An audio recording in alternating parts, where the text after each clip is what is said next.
What's going on, people? Welcome back. Nick J. Francis channel once again. Nick and Shane here. You already know what it is. Only Facts Boxing. Another Saturday night of boxing. We've just seen Robbie Davis Jr. probably just call pretty much an end to his career, blood, would you say? Thought it was the end to his career before. He's still smiling though. Pat McCormack just how did it end? Stop, bro. The Corner stopped it. Yeah, pulled up by the corner. They gave him a warning the round before, which is definitely justified. I think he got dropped like 3 times in that fight. So. Yeah. And like you said, I think after 3 or 4 rounds, he'd landed 5 punches. Yeah. No power punches, nothing significant. So he's just there taking a beating for no reason. Ade looking like a, you know them them people that go to church. You know the little pastor people. The ones that have the tambourine. You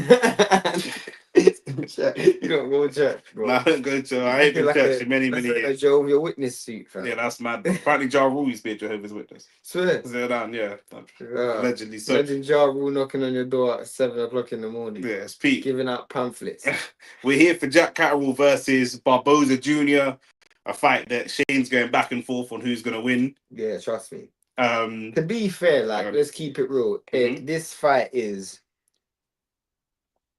pretty much a world title fight. I mean, the winner will be interim champion for Teofimo Lopez. I don't think Teofimo Lopez is going to fight the winner of this fight. I just think Teo is just going to be looking at bigger and better names. And he's probably going to either move up and vacate the belts or probably look to fight somebody else. So these guys are watching this fight thinking, boy, if I win the interim fight, as soon as Teo decides to move up or do whatever he's doing, I'm going to get his belt. Yeah. You know, I can imagine that's what they're thinking, but we'll see. And Bellotti versus Gomez Jr. is up next. That's the one fight. It's the co-main. So it's the fight before the main event. These two guys coming in looking at that skinny shape and that super featherweight. But to be fair, like Reece Bellotti's been around the block for a while as well. To be like, I'll be so honest, Eddie Hearn's cards this year have been shit. Yeah. Like they've been so shit, bro. He had a card the other day, bro.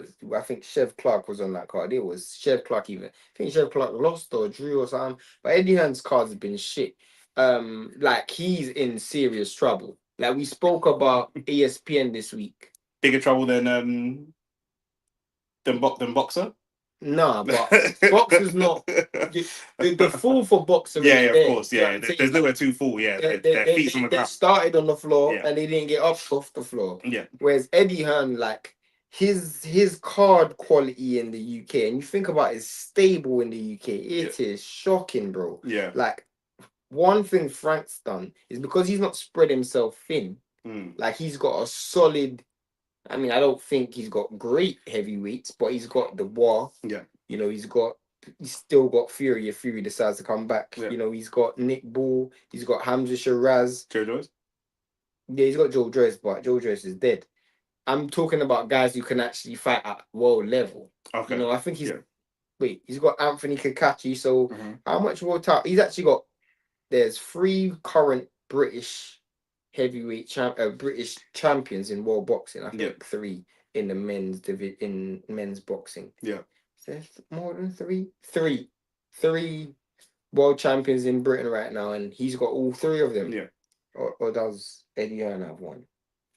Does Eddie Hearn have a British world champion? While you're contemplating what's going on, I don't think so, you know. Ravage is here. What go on, Ravage? What you saying, my bro? Love. My guy. Yeah, but it speaks levels. Eddie Hearn doesn't actually have a British world champion. Yeah. He doesn't have one. Yeah. In the men's game anyway. Like I'm literally thinking is this the first time he's not had a British men's champion for a long time? Maybe not the first time. He had AJ for a while. Yeah. And then even when he didn't have AJ, he had people like Callum Smith who had belts. There was a short window of time where he had Billy Joe Saunders who had a belt. Obviously, Kell Brook, Carl Froch, who had belts. He had people like Ricky Burns who had belts. Ravage, you a Chelsea fan? You must be a Chelsea fan. Yeah, you must be a Chelsea fan. Yeah, Chelsea got slapped by Brighton, innit? Slapped by Brighton. You see Thomas goal. To be fair, all the goals were good, but that first touch was trust me, was rude, and the first time finish as well, rude.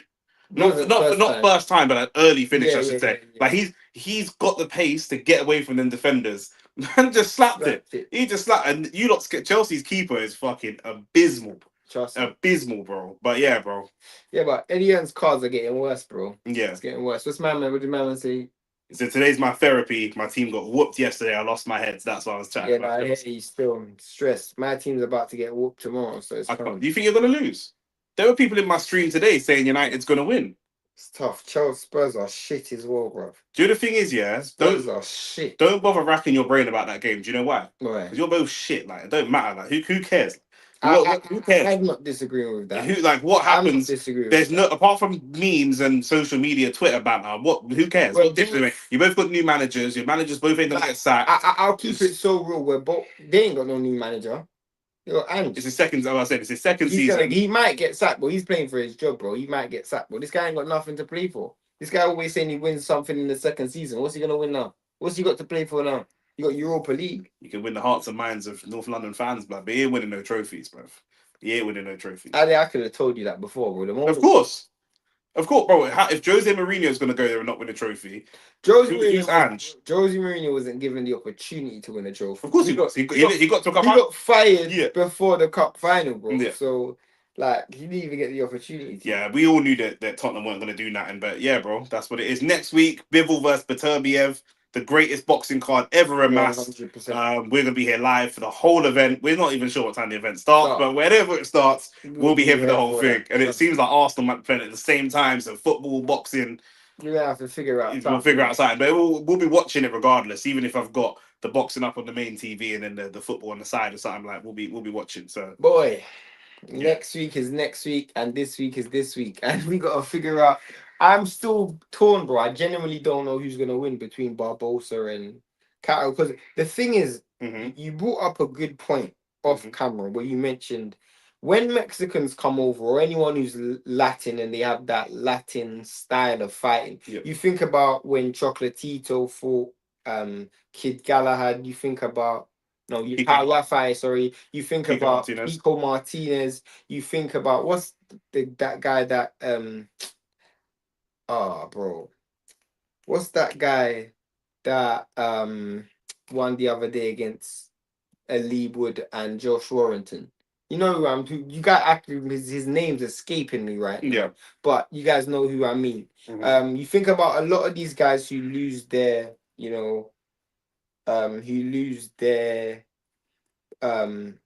belts or they fight a big level fight against a Mexican, they tend to lose. Munguia's beating a bunch of British fighters, Canelo's beating a bunch of British fighters. That Mexican style, Andy Ruiz didn't even have to come over here to be literally like that Mexican style just genuinely doesn't. I think you're getting it up now. No, it's going in order all the way down to here. Was it Martinez? Yeah, he lost to Martinez. I know Lara. So that's what it was. Yeah. Lara. Thank you very much. Mauricio Lara. Thank you. So you think about a lot of these guys, like they lose. The problem is they play the same style, but they're just literally not as good. But like they box this very similar style. But they're not as good. They're not as technically sound. Like they try to be a pressure fighter. They try to come forward, and it just doesn't bode well. You think certain styles just mesh. You know what I'm saying? Like I always say, Eastern Europeans are great against the Mexicans. You think about like the Bivols, the U6, the Lomachenkos, and you think about how they've managed to do well against Mexicans. But then you think about black fighters are great against Eastern Europeans. Yeah. That black style is better against, but then Mexicans tend to do well against black fighters. You know what I'm saying? So some cultures they blend well, but in Britain specifically, like that style just doesn't genuinely go well with Mexican style. Yeah. You think about the guys who fought in the UK and the general style. I always say, I don't know why I always use him as an example, but Ted Cheeseman, Ricky Hatton, those face first fighters, who don't care about how they look at the end of the fight. That style Mexicans are born and bred to fight that way. Yeah. But saying that, Jack Catterall does actually have boxing skills. He is a southpaw. He will box off the back foot. He will try and. That's what I was going to say. Most British fighters can't box off the back foot. That's what they're lacking. Do you know what I mean? So that's the problem. Like if they're putting the pressure on, that's fine. But as soon as the tide turns, we see it their times. When they're putting the pressure, same with like Josh Kelly or something. If he's putting the pressure on you, Calm. As soon as you catch him with one counterpunch and start to turn the momentum of the fight, they can't turn the momentum back over the other way. AJ's a classic example. One of the main reasons is like, and this is why, just genuinely speaking. And Ravage said, my boy Keyshawn is on fire. Trust me, bro. We got a reaction to his knockouts and his highlights on the channel. And big up to Ahmad Diallo as well, even though you're a 5-star professional hater, but big up to you anyway, blood. Ahmad was chilling in the Arsenal stream earlier, said it's another scumbag win. Y'all should be ashamed. I'm never going to be ashamed of winning. Ever. Ever. Man will score own goals. Like, I'm never going to be ashamed of winning. Arteta, my gaffer. You know what I'm saying? That's just what it is. But yeah, go on, you were saying. Yeah, I can't even remember my actual. Can't box. They can't turn the momentum. The biggest thing is when they are going in reverse. Like, this is the thing with Mexican fighters. Like, if you can box off the back foot, you can beat them. Do you know what I'm saying? You have to be mentally prepared for a long night. Yeah. That's why Jack Catterall actually has a good chance. Yeah. Because he does have the ability to box off the back foot. Yeah. He doesn't have the punch. The issue I have though, he doesn't have the punch power to hurt Barboza. Yeah. Do you know what I'm saying? And maybe he does. I don't know. I mean, he dropped Josh Taylor. He dropped Regis Prograis. Yeah. So, but I'm not sure. Like, I'm genuinely not sure. I genuinely don't know. It's tough. Like, Barboza's had 31 professional fights, bro. Yeah. 31 professional fights. Yeah, and he's undefeated. Like, obviously his level of opponent isn't high. Yeah. But bro, you know what I'm saying? These guys actually have he knows what he's gonna do in this when he gets in the ring. Yeah. I feel sorry for Eddie Hearn if he loses as well, because Oscar De La Hoya is gonna do a clapback Thursday and just basically like, yo, like, it's 1-0 already. I'll tell you this though, Oscar. You might be 1-0 against Eddie Hearn for this fight, but I'll tell you one fight you're definitely losing, and that's when Shakur fights Schofield, bro. Schofield is getting cooked like curry goat in a Jamaican house, bro. He's getting cooked like jollof in a Nigerian house, bro. He is getting cooked like spaghetti in an Italian house, bro. He's getting cooked like unseasoned chicken in an Englishman's house. He's getting cooked, man. I'm looking up right before we get to that. We've got Michael Gomez Jr. Yeah, and I don't even know who this guy is. Yeah, I can't lie. I don't know who. Like, I'm desperately trying to Google him to see who this brother is. Like, I know Reece Bellotti. Obviously, this guy's been around the block, but yeah, I'm not too familiar with his opponents. Still, I know people are like, oh, how you guys gonna do a streaming, bro? If Nick will tell you, I rarely use box rec. When I actually speak about boxing, I literally just speak off memory. That's why when he just said Mauricio Lara, I genuinely couldn't remember the person's name, but I obviously know who the fighter is. So I genuinely don't. I'm just gonna assume, yeah, that man's Googling his name and it's only bringing me up a previous Michael Gomez Jr. from time ago, yeah, because this guy's 30 and the guy that it's bringing up was born in 1977, so it's obviously not the right person.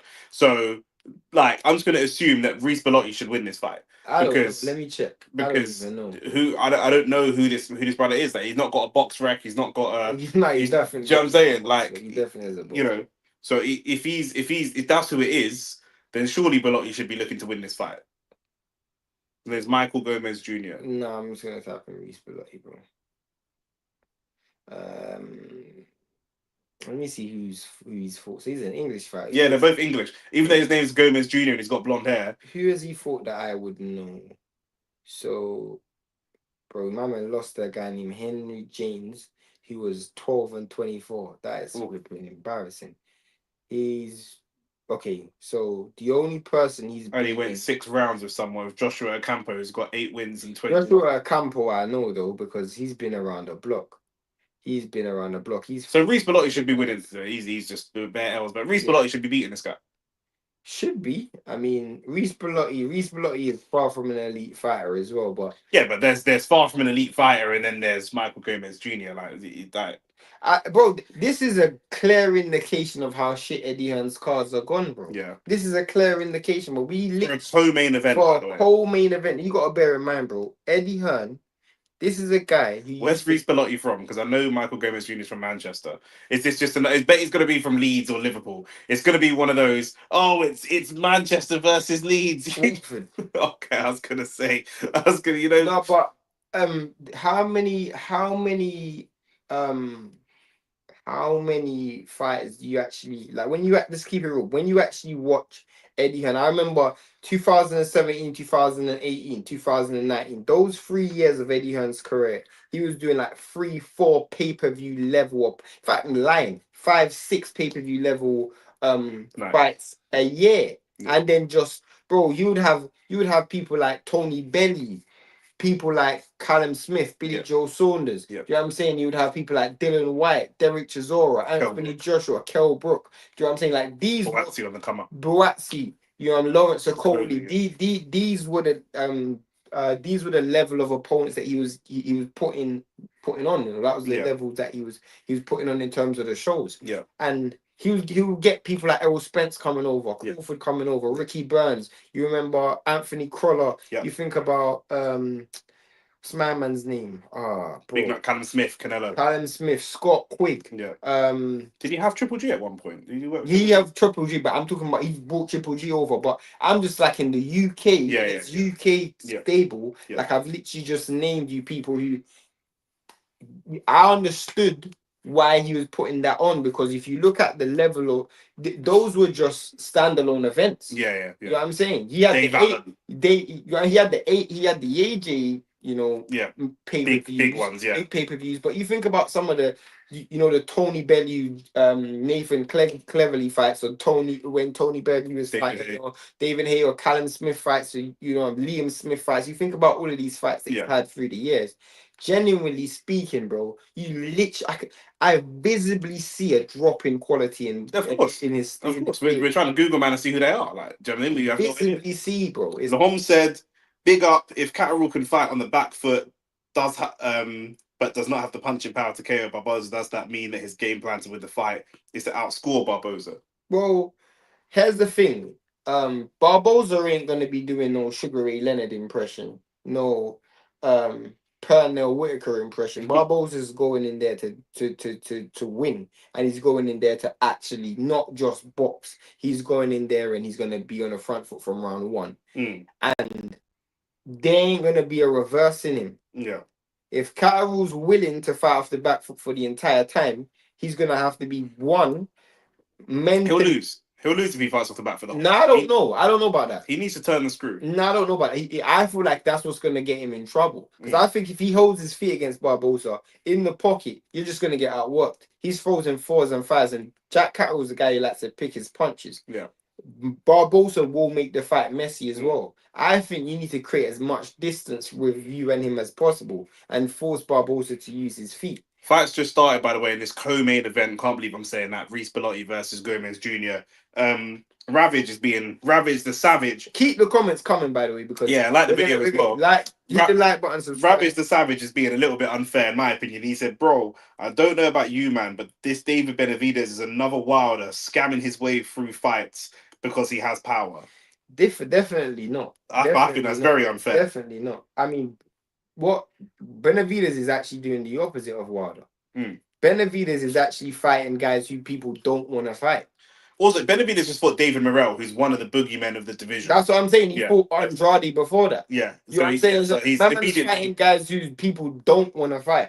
And you got to bear in mind, like, he literally gains nothing from beating Morrell. Yeah. He gains nothing from beating Andrade. They weren't world champions at the division. Yeah. Plant wasn't a world champion when he fought him, but what he done was he's like, bro, I'm gonna show you that I'm the best. Yeah. And I'm gonna beat everyone who you don't want to fight. And he's doing that, bro. And the reason why I disagree with that is because Benavidez, whilst I get it, he does have overwhelming size. He does have quality. And he won his last fight against Morrell not because of size. Maybe against Plant, definitely against Andrade, but definitely not against Morrell. He's also moving up, right? So he's adjusting to the weight. You know, you could make that argument at 168 because he was bigger than everyone.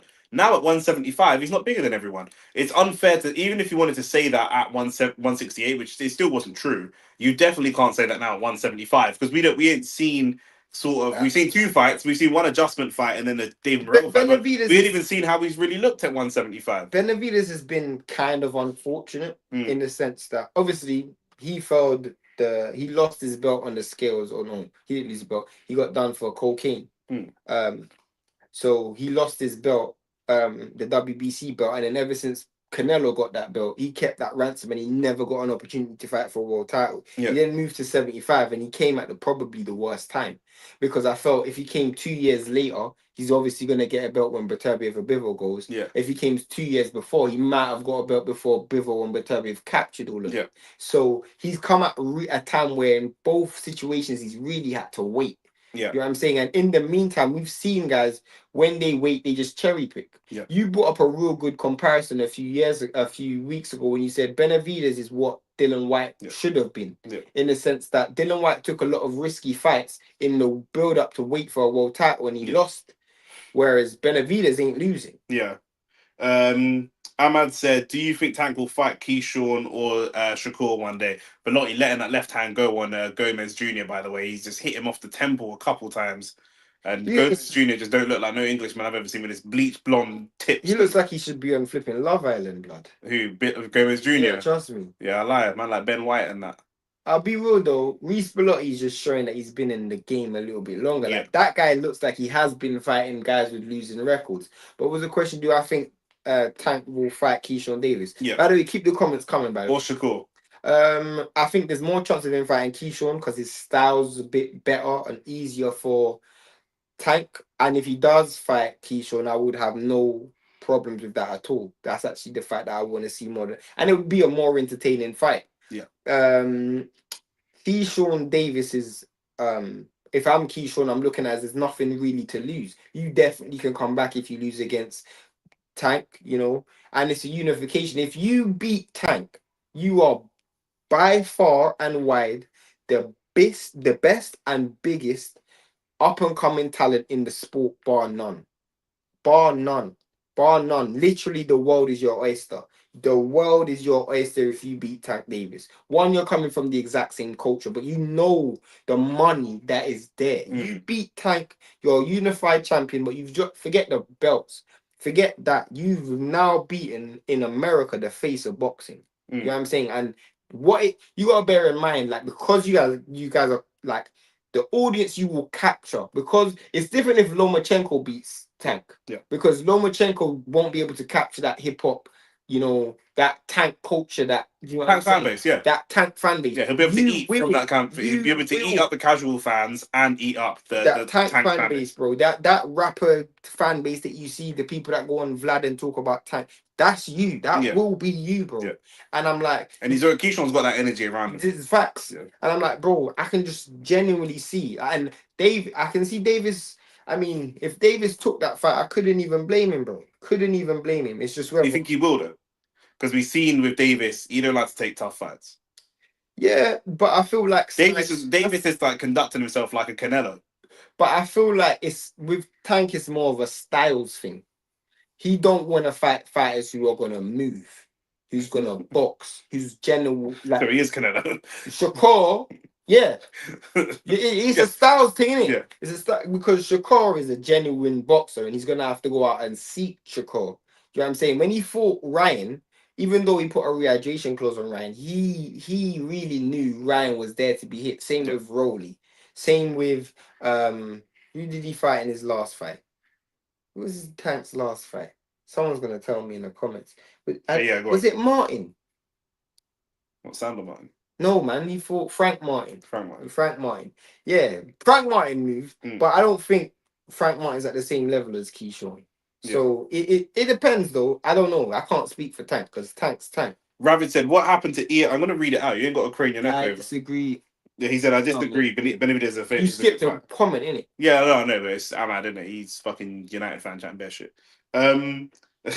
What happened to ESJ? I haven't heard about him in time. Last time I heard, he was supposed to be fighting Sebastian Fundora, but again, who's ESJ? Errol Spence Jr. Oh yeah, of course. I assume. Yeah. I assume he means Errol Spence Jr. But bro, I say this all the time. Boxing is the hardest sport it's the hardest thing in life to recover from a loss. In your job, whether it's football, cricket, tennis, MMA, no matter any walk of life. Recovering from a loss in boxing is the hardest thing to recover from in any walk of life.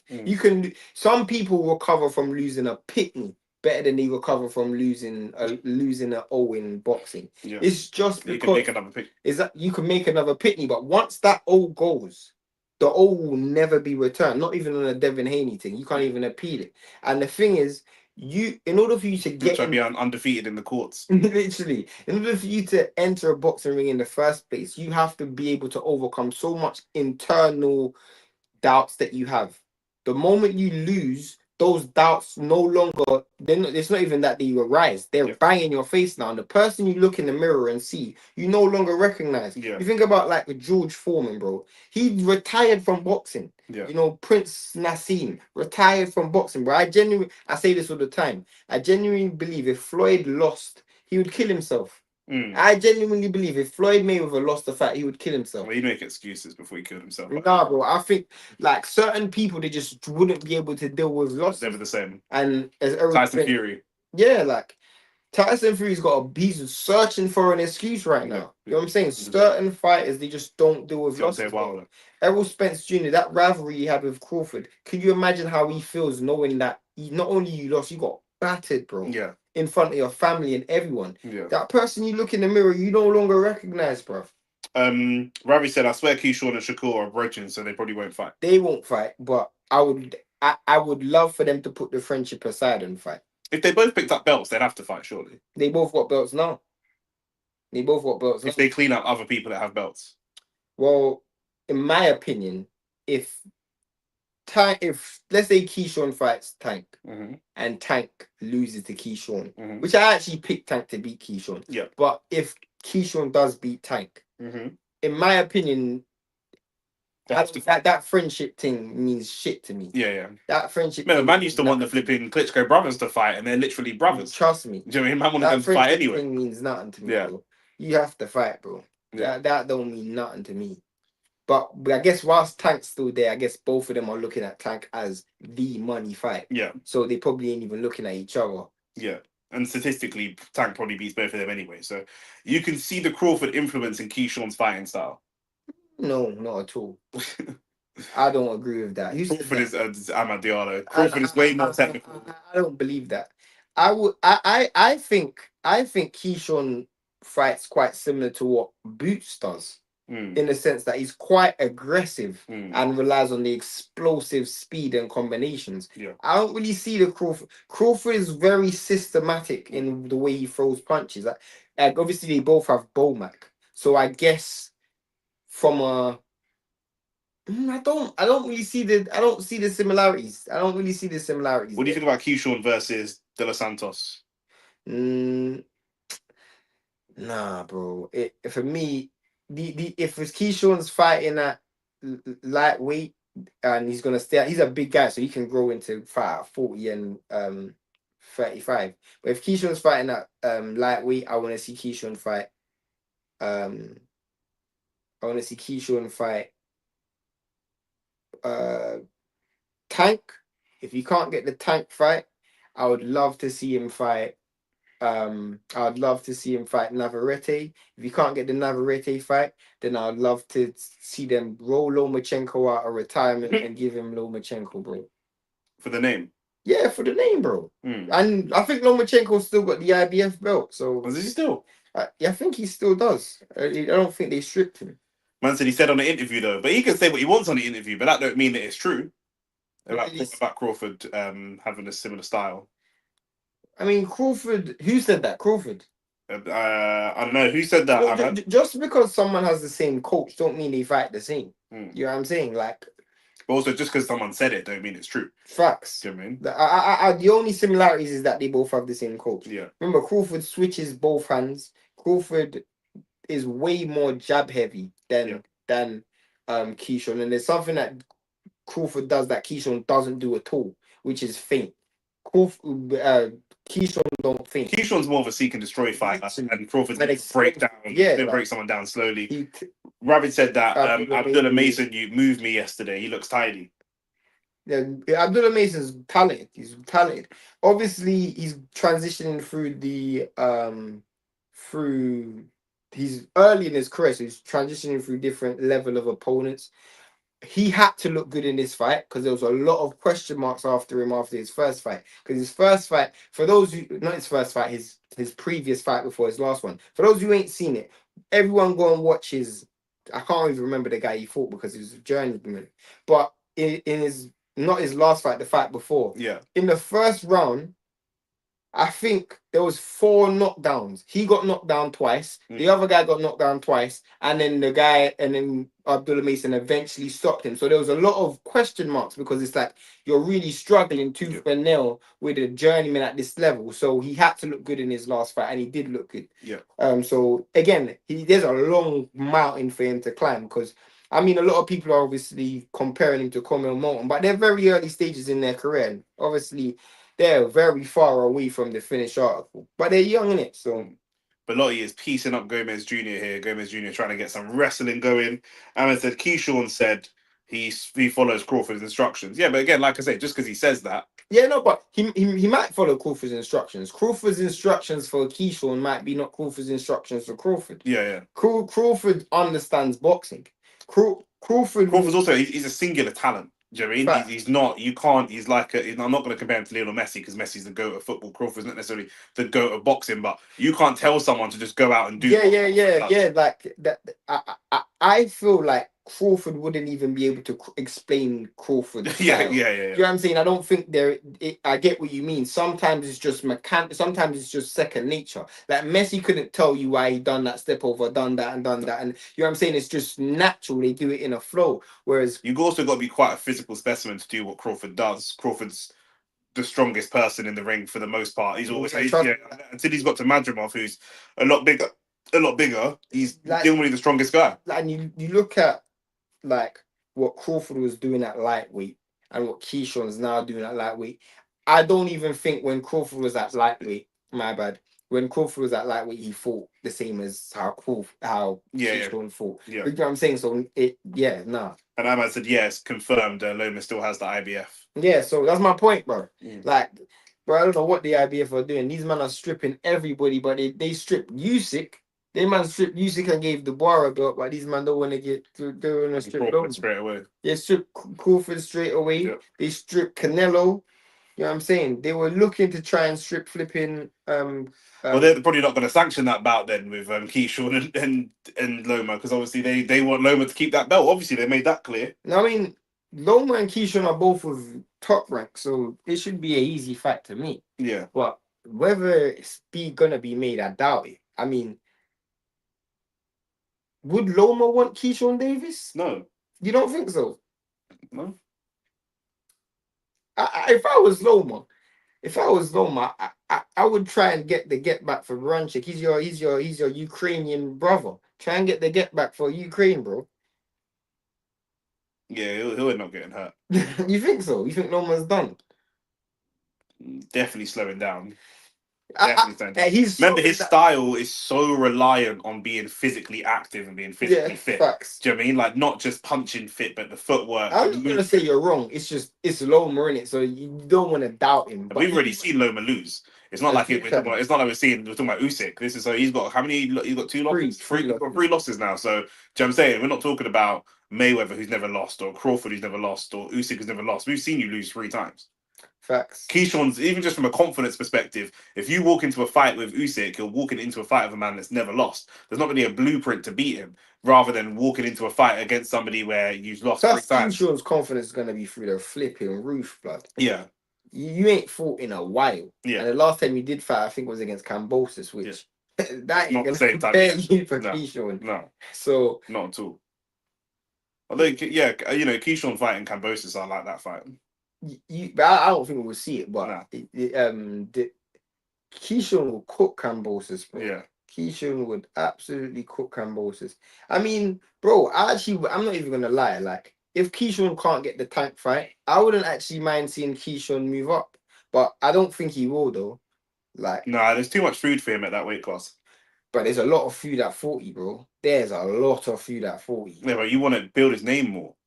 You're telling me he could come out of 30 potentially with a fight against Tank, win or lose, and a fight against Loma, win or lose. Do you know what I'm saying? You have a lot more experience and a lot more millions in the bank before you move him up to 140. Fact, it really depends on whether Tank and Lomachenko are going to take that fight. Tank, it depends. Tank's got to start fighting someone. This is what annoys me, because as Tank's waiting and fighting nobody, and like we'll end up seeing a Ryan Garcia rematch before we see. Yeah, maybe. Do you know what I'm saying? Like that's what we'll end up seeing, and it will just. And you know what's annoying? Because he's publicly and openly said he doesn't want to work with Turkey. Yeah. So the only people that's actually putting pressure to make big fights is Turkey. Yeah. You know what I'm saying? So it's kind of difficult now. It's because Tank's fan base is so like low IQ. Do you know what I'm saying? Because they're just some ghetto ass Americans that can't read and write. It's just like, oh my god. Yo, that is so mad, bro. That is so mad. Am I wrong? Yo, that is mad. It's true. So they ain't even going to hold him accountable. They're not even going to ask him to go make those fights. You know what I'm saying? They just want to go see him, just you know what I'm saying, get someone knocked over. Ravage said, is Duarte fighting tomorrow? He's fighting tonight. Tonight. Tomorrow morning. Tomorrow morning, tonight. I ain't staying up for that, though. That card's shit. What's your prediction to Usyk's last two fights? Dubois and who? Man is saying Dubois easily beats Joseph Parker. That's what I was going to say. We've got to see what happens with Joseph Parker. I was going to say. I'm going to say the winner of Dubois and Parker, one of them will be his fight. And I think his last fight, it's tough because he's a person who's motivated not by money. He's motivated by legacy. So I can see why he wants to fight Dubois or Parker, because it would mean 3 times undisputed, 2-time undisputed at heavyweight. So and Belotti Gomez Jr. goes down. It's a good body shot. I didn't even see that. It's a good left hand body shot. Question though, who would be Loma? Who would be Usyk? I think Usyk deserves an easy bow out. Maybe that's not fair. Who would motivate Usyk? Who would be someone that Usyk's always motivated? No, but bro, as I said, like if you're your last fight, who would you want it to be? I don't know. I actually don't know. I just feel like, you know, with Canelo. What with Usyk, bro? This guy would probably fight someone like Holy. Yeah, or a Toma or something like that. He would but that's the point I'm trying to make. Like that's why I'm telling him, Alexander, you deserve an easy fight. Like, look what Canelo's been doing for years. You know, look what Tank's been doing for years. If you're talking and Usyk may well bow out fighting a world title fight against Joseph Parker or Dubois, depending on who wins, and then going and fighting like the next generation prospect, like an Atoma or like a Wardley or something. Like, he may go out literally like fighting at that top level. If you're asking me what I want to see, in my opinion, I would want to see him fight the winner of Zerdo Ramirez and Opataya. That's what I would want to see. But he's openly said he's not moving down to cruiserweight. Yeah. So, with that being said, again, with everything that he's done in his career, like allow killing yourself. If they become heavyweight, if they become undisputed, if let's say Opataya beats Zordo and he becomes undisputed at cruiserweight, if he becomes undisputed at cruiserweight, then it will be undisputed heavyweight champion versus undisputed cruiserweight champion. I wouldn't. Let's just make the fight heavyweight. Forget. You know what I'm saying? Because this is make the fight heavyweight. Yeah. So if you're asking me, I'd say Dubois and Opataya, or the winner of Opataya and Zerdo. Yeah. That would be my choice. Ravage said every time he thinks of Keyshawn Davis, he thinks of Andy Cruz. Yeah, I know, because Andy Cruz beat him twice in the amateurs, or 3 times in the amateurs. He beat him in the Olympics, in the Olympics final. Keyshawn's a silver medalist in the Olympics as well. Yeah. Which that's something he has on Crawford, because Crawford never actually got to the Olympics. So yeah. But Andy Cruz, Keyshawn always says that's the amateurs, and amateurs boxing is different to pros, and that's a fact. Especially with his style, he's a seek and destroy fighter. Yeah, facts. Do you mean to me, you know, Beterbiev outpointing Usyk in the amateurs is more relevant. You know? Yeah, facts. Like I would Andy Cruz versus Keyshawn Davis is a fight I have to see, but Keyshawn Davis is further along in his pro career than Andy Cruz is. Andy Cruz obviously signed to Eddie Hearn, and Eddie Hearn's doing a great job maneuvering him through him. But because he knows his talent, and because he's trying to market him different, because Andy Cruz is a great amateur fighter who's trying to learn the pros. Yes, he's still undefeated, and he's got a great coach in Bozy Ennis, but he hasn't reached that elite level yet. Yeah, he has above the eye of Belotti, by the way. Even though he's dropped Gomez Jr., he's bleeding. I don't think that's from a head clash. I'm assuming that's from a head clash, because I know Gomez Jr. ain't got power like that. And Gomez is also bleeding I don't know if that's just from the heads fair coming enough. together. I think that's maybe Benotti's blood. I do get that though. Andy Cruz is a top fighter. He just needs to progress with the amateurs a bit more. Ahmad said he's confident that Dubois is going to beat Parker. He should win, but I can see a method in how Parker wins that fight. But Beterbiev would motivate Usyk maybe because he's Russian, but that's it. I wanted to see that fight, but after I saw what Bivol done to Beterbiev, in the sense that he was able to withstand Beterbiev's power and go the distance and box off the back foot for long periods of time, Usyk will just do that, but better because he's bigger. Yeah, you know what I'm saying? Like, if Beterbiev walked through Bivol like in 2-3 rounds, I'd be like, give me that fight. Yeah. But because Bivol really set out a blueprint of how to box Beterbiev, I think Usyk can not only replicate Bivol's style, but I think he can do one better and better. And at 37, 38 years old, I think it's a little bit difficult to ask someone to quickly acclimatise to a different weight. Do you know what I mean? We'd probably be looking at Beterbiev going up to some sort of 190 cap weight or something like that. I think that's unfair. Ahmad said it's impossible for him to go down to cruiserweight because of his age, and that's exactly what we were just saying about the weight thing. So yeah, now he's at heavyweight, he's probably just gonna have to stick there. Do you know what I mean? So, but yeah, he can fight whoever. I actually don't care. Like, he could go and fight Witherspoon for his last fight. I don't care. No, honestly, because look how Tank conducts himself and who he fights. Look who, like, even Mayweather did not retire fighting guys at the top level. His last fight was like Berto. No, his last fight was McGregor. But all right, man, whatever, man. Let's say though, Andre Berto, right? Cool, yeah. Let me ask you this, yeah. If you got Usyk versus Chisora 2, yep, would you be happy with that as Usyk's last fight and Chisora's last fight? Yeah, fine. I just think it's one of those things where they've earned it. You know what? Yeah, they've earned it. I'll keep it real. Do you know why I'll be happy with that fight? Because Chisora done better than Fury or AJ, and they both got a rematch. Yeah. So give Chisora 100%. 100%. Give Chisora a rematch. That would mean that Chisora had about 8 world title shots in his life. I mean, was the first Fury fight in the title fight? Or no? No. Just this more recent one? Just the last one. Oh, okay, fine. So, and let's count it. So we got the Vitaly Klitschko fight was a world title fight. David Hay wasn't, was it? David Hay wasn't, because David Hay had lost to Vladimir at that point. Yep. We have the... maybe he only has 2.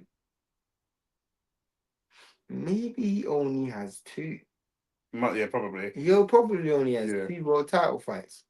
I mean, even still, for him to form, though. Yeah. He beat Joe Joyce. Yep. He beat Otto Walling. Yep. I mean, he's in good form, right? Yep. So, like I say, I just think when I'm looking at Tank, people are calling him the face of boxing. If you're not Tank, another person people call the face of boxing is Canelo. And you look at how these men conduct themselves and cherry picking who they want and all this kind of stuff. I think, bro, multiple weight unifications and undisputeds and pound for pound greats and fine. You what can you say? Okay, well, in his last professional fight, he didn't fight someone at the top of their game. All right, fine. Okay, fine. And to be honest with you, there isn't an out and out person who's crying out. Yeah. Like, you know what I'm saying? Dubois, he would have already beat Dubois. Arnold Parker, he would have already. This conversation is based on him already having beat that person. That's what I'm saying. If he beat Dubois, what's he gonna do? Go beat Wilder? Like, what's he gonna do? I mean, Wilder's a corpse. The question, in my opinion, like, this wouldn't even sell well. But I think the only person who I would actually want to see him fight, or would want to in a dream matchup, in a dream matchup, would have been if Wilder had beaten, if Wilder had been at that level. You know what I'm saying? Then he would have beaten all the top dogs at that stage. Yeah. You know what I'm saying? Yeah. It's mad because another person who, like, I've always wanted to see Usyk fight was Alexander Povetkin. Yeah. Belotti's getting caught with some shots he don't need to in this fight. He is, yeah. But it's Belotti's what he's gonna do. Povetkin's got his last 10 years of his career erased. Erased is mad. Apparently AJ was White. Apparently Dylan White was celebrating. I'm taking the piss. Ahmad Diallo said Usyk gave us a lot of good fights and performances. He deserves any fight for sure. Man, I've got to bow out, bro. They're good, but your goodbye fight does not have to be a top level competitor. Doesn't have to be. if that's the case, I got to hold him accountable to the same standards that I've hold Canelo, which means you got to relinquish them straps. It's one fight though. Canelo's holding the straps for a very, very long time. Facts. Okay, fine. Okay, as the world champion, I can make anybody my mandatory. But Canelo, there's like you said, there's no one screaming out. Facts. Do you know what I'm saying? Whereas, we've got Benavidez who's clearing out, not quite cleared out, clearing out 168. And all he's got to do is that's an obvious person. This is like Usyk not taking a fight against, let's say Joseph Parker wins, and just because he's already beat Dubois. I know it's controversial, but that's like Usyk not fighting Chisora and then fighting Wilder and not fighting Joseph Parker and then bowing out. That's a different situation. Facts. That wasn't even low. Yeah, there's been a few low blows throughout the fight, and some of them he's called and some of them he hasn't. Look, you'll see him here when he's got Gomez Jr. up against the ropes. I don't know how man fight like this, Just fight with their face in the sky. I'm like, bro, I don't like getting boxed in my face, Bridget. Man, English, innit? I don't know. The English is different, innit? The English man. Certain man actually feel that they haven't been in a fight if their face hasn't been punched. Someone wake up when they get punched in the face. They need a little wake up call. I'm not gonna lie, I get that though. Yeah. I do get that. Like, there's been a few times where I've almost been like, me getting hit is what got me like fighting better. So that I do get that sometimes. Like, I remember one time I was sparring and I got caught with a big flipping jab. I was like, oh, raw. All right, cool. Let me start fighting properly. Belotti Jr. just seems to be like getting bored. He's losing his discipline. Like, there's a clear way that he can win points and win rounds, and then he's just throwing that plan out and doing, like you say, unnecessary things he doesn't have to do. He looks a bit like frustrated that he doesn't have the power to end the fight. Yeah. Do you know what I mean? Like, he's annoyed. Like, he's piecing him up, but he can't really actually get him out of there. So that's just what it is. When you ain't got power, you're gonna fight for half an hour every fight. Hit the like button, hit the subscribe button. For those who don't know, we do have 2 videos that's out right now. One, obviously, about the Top Rank leaving ESPN out of boxing, and also reacting to Keyshawn Davis's knockouts. Obviously, post Keyshawn Davis's big knockout against Branchik. And then we also have a video coming out tomorrow, which is the Misfits one. And then we have a live for Arsenal versus Man United versus Spurs. Yeah. We're live for that tomorrow. And then this week is nothing but boxing. Yeah. Nothing but non-stop action. Yeah. Pretty much just like, subscribe, because you're just going to see content after content after content after content. Also, especially around that card next week. People Viterbi, a rematch. Callum Smith versus Boatsi, where I hope Callum Smith wins. I have to do a full the kind of predictions for the whole card. Yeah, we're working on something for that, but we got content all the way through. But next week we will be live for that, so just hit the like. When Belotti goes down, Gomez Jr. goes down again. He's just sitting there. He's not even down, bro. He's just sitting on the rope.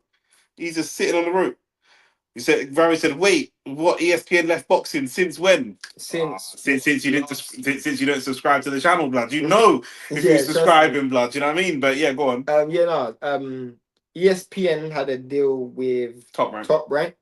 The deal had an expiration date, and Top Rank decided that they would rather sign with DAZN than re-sign with ESPN. So ESPN currently do not have a promotional company.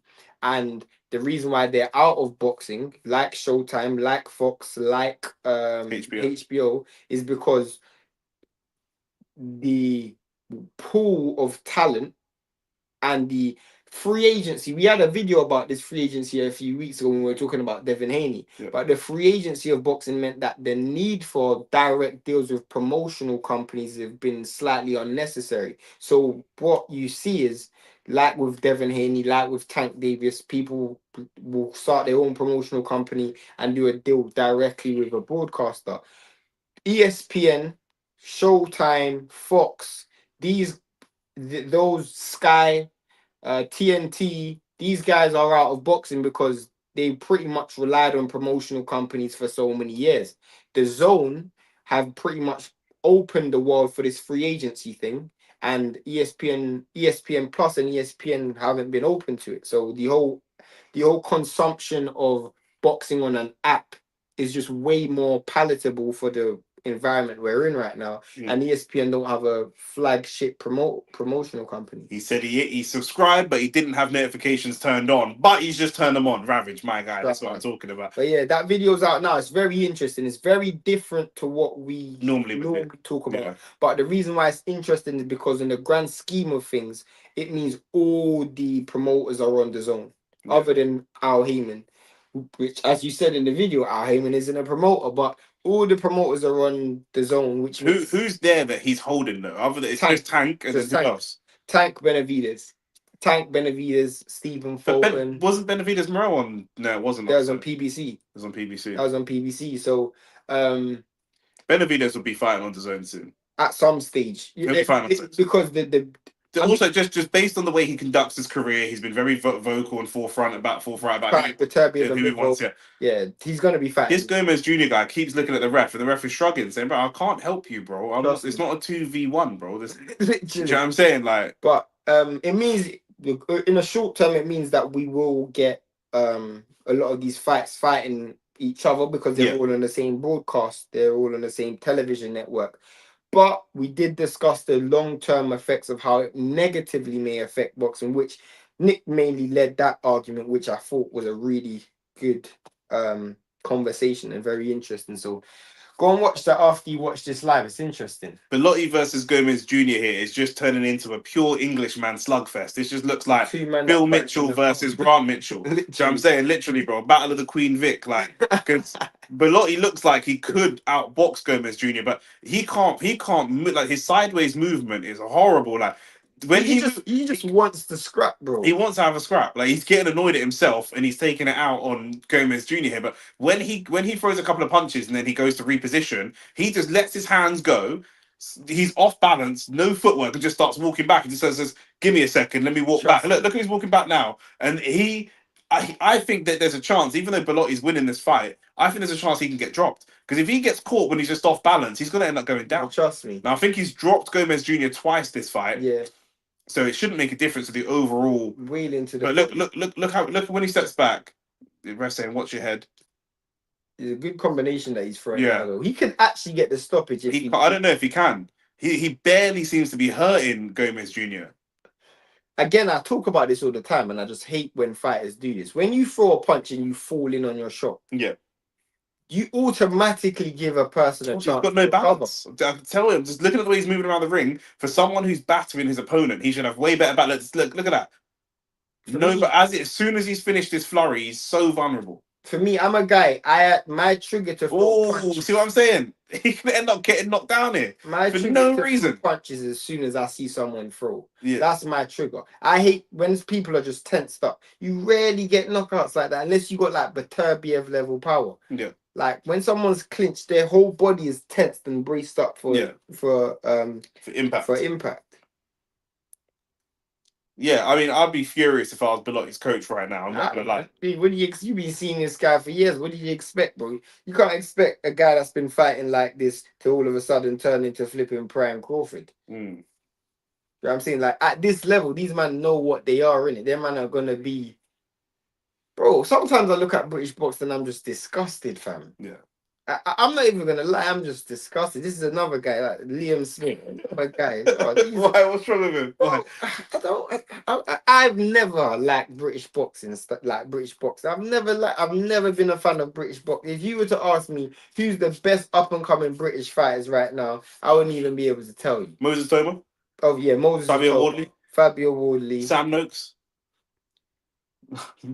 I mean, he's a good fighter, but he's very English. Not even just that. He's in a minefield division. Yeah. He's in a division where, bro, you got people like Teofimo Lopez, Devin Haney, Richardson Hitchens, Matías. Bro, you got people, Keyshawn Davis coming through, Tank Davis, fam, bro, Shakur Stevenson, all around your way, bro. It's a look, bro. Then there's people that are slightly lower than them, of like Cambosis and those kind of guys. You got Jack Catterall. The ref is having a chat with Gomez Jr. Gomez Jr. is determined to fight on. Oh, the fight's done. It's called it. No, it's called it.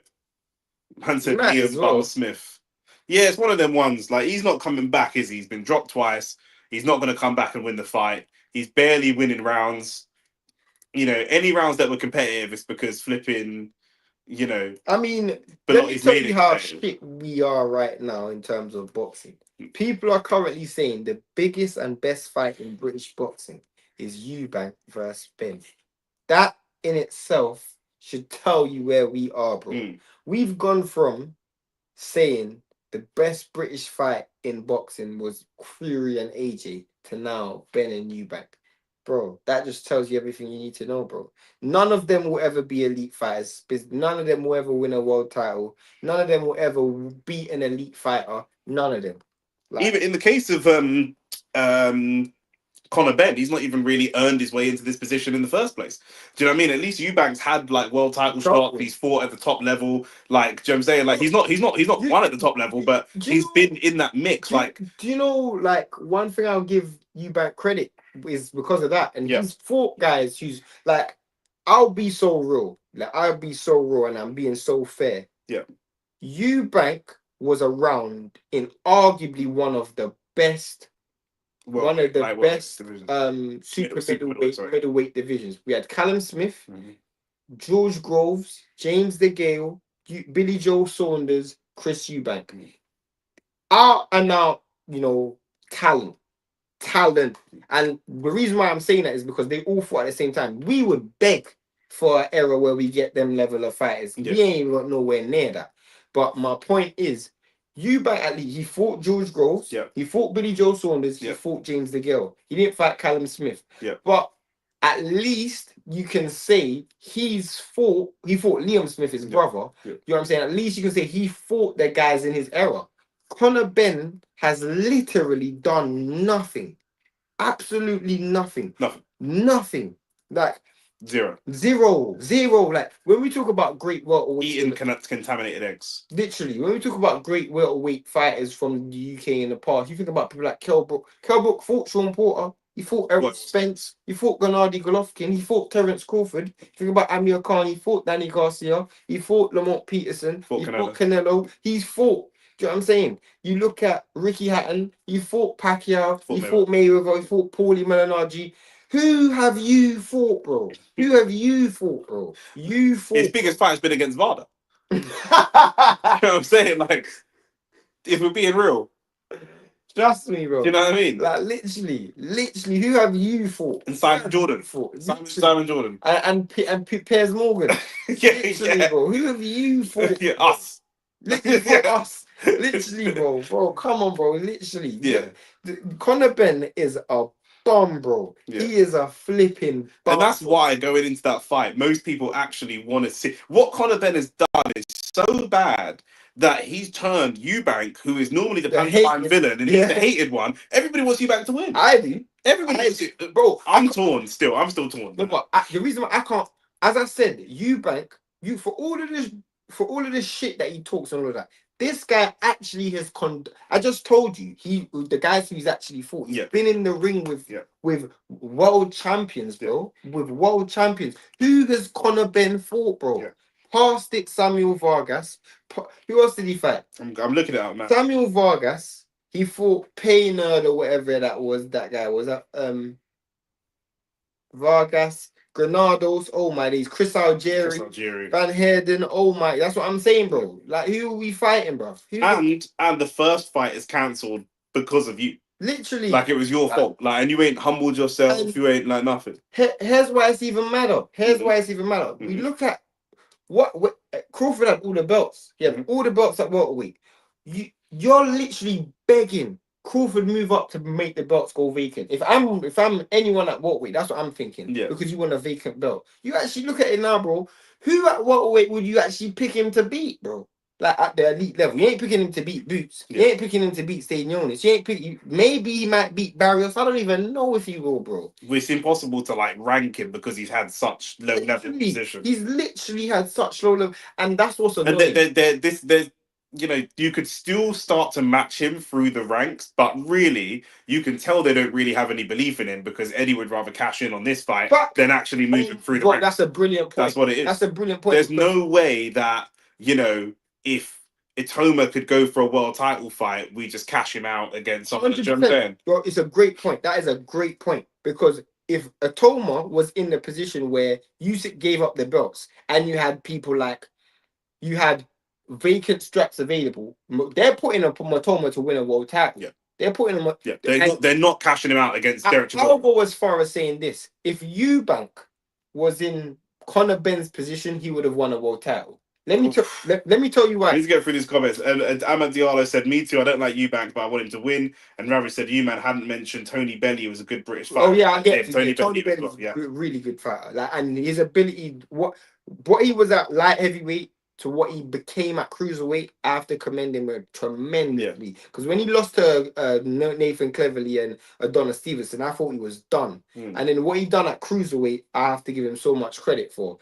But bro, the reason why I say Eubank would have won a world title is because Eubank lost world title fights against elite fighters. Yeah. Against you. I won't say elite, but world level fighters. West London Zone, my brother, George Groves. He's a world champion. Yeah. He lost to Billy Joe Saunders, who is a world champion. Yeah. He beat James DeGale. To be fair, he should have won a world title because James DeGale relinquished the belt before he fought Eubank. James is finished though. Yeah, James was finished. But even James DeGale had top fights. He fought, He fought Badu Jack. He fought George Groves. Yeah. He fought Darrell. You think about Eubank. He was in the middleweight division with Golovkin and Canelo, bro. Yeah. Do you know what I'm saying? Like, he never really had an opportunity. You're in a division where you got Barrios, a world champion right now, bro. And they're not even trying to throw you in there with him because they don't even trust you to win. Yeah. And also, like, age. He's 28 years old, mind you. Who? Conor Benn. Yeah, bro, I told you. 28. My man is the Jesse Lingard, bro. This guy say Jesse Lingard. 100%. He's 28 years old and Chris Eubank Jr. is 35. No, you know what I'm saying? But I'm saying, it's not even like you're chasing this fight for. So it's obviously just the name. It's like you said, if you really believe that you were a world title contender, it don't make sense to be calling out Crawford, to be calling out Tank, and calling out Devin, Eubank at the same time. Yeah, that doesn't make any. That's like a Toma calling out Usyk and Derek Chisora at the same time. It makes no sense. It makes sense. What's the plan? What's the plan here? What's the plan, bro? It's the plan. Like, literally, I've seen this guy call like, I want all the fights. I want the Tank, Devin Haney, Teofimo Lopez. I want all of it. I'm like, bro, you're fighting Eubank. And he's fighting a bigger Eubank. Even if he does beat Eubank, he's not going to break him down and knock him out in devastating fashion. Do you know what I'm saying? He's just he'll maybe be able to grind him down, but it's not even. I don't know. The wickedest thing is, I can't wait. I don't even want you to fight Eubank. When are they fighting?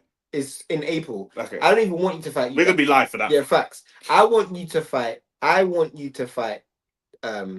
Teo Boots. One of them guys. One of those guys who render you unconscious. That's who I want. When there's no way. You could even fight someone lower level than that. You could fight. I'd watch you fight Cambosos. I'm so done. I'm so done. What? Yeah, but he might beat Cambosos. But that's fine. But then we know where you're at. Then we move you. That's cool. It's okay. I understand. From your perspective, you can't jump from Vargas to Boots. I understand. So you fight a Cambosos. You do well against Cambosos.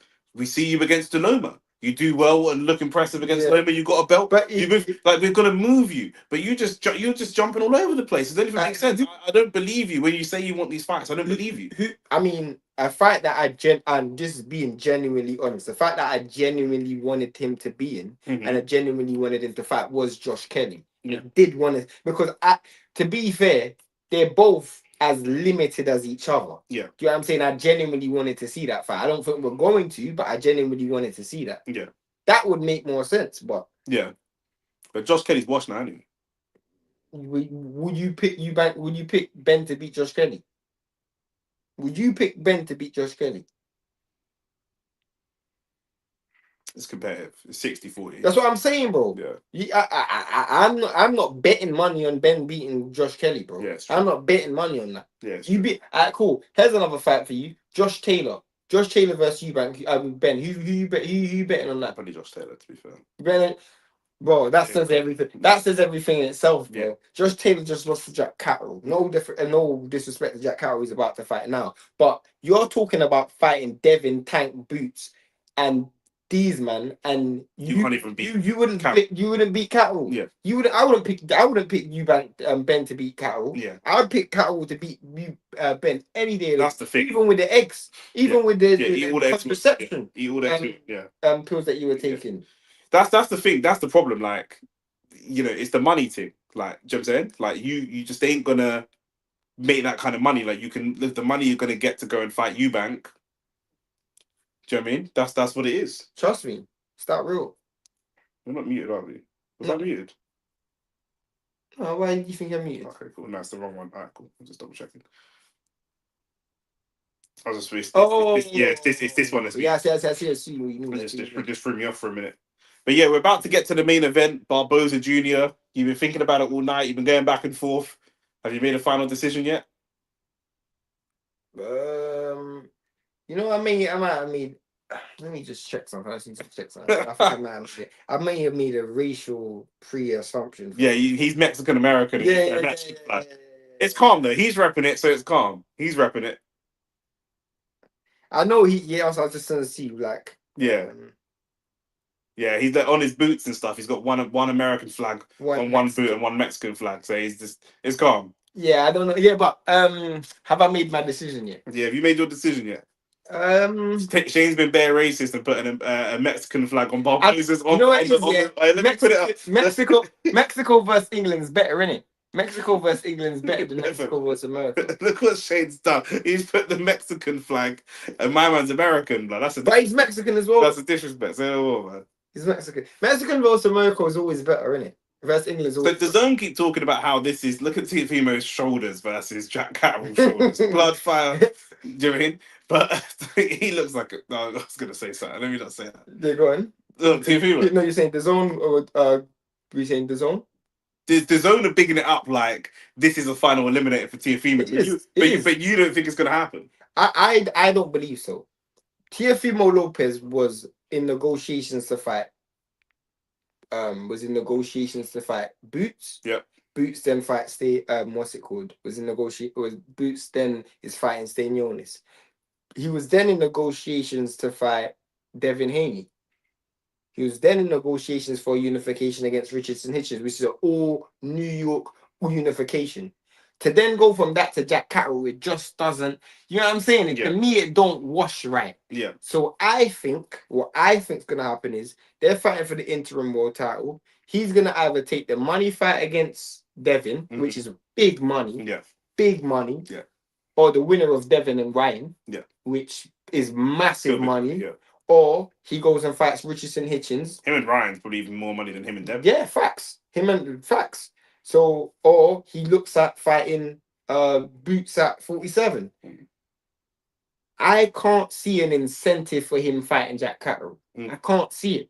Do you know what I'm saying? Like, maybe you can see. Maybe you can see. I don't see it. But if those are the names that he's discussing, I can't see him then saying, "Okay, cool. Let me go and fight Catterall." What's the benefit? You know what I'm saying? No disrespect to Catterall, but if you got the money's not there. The money's not there. The money's not there. You'd be picking the lowest paid option.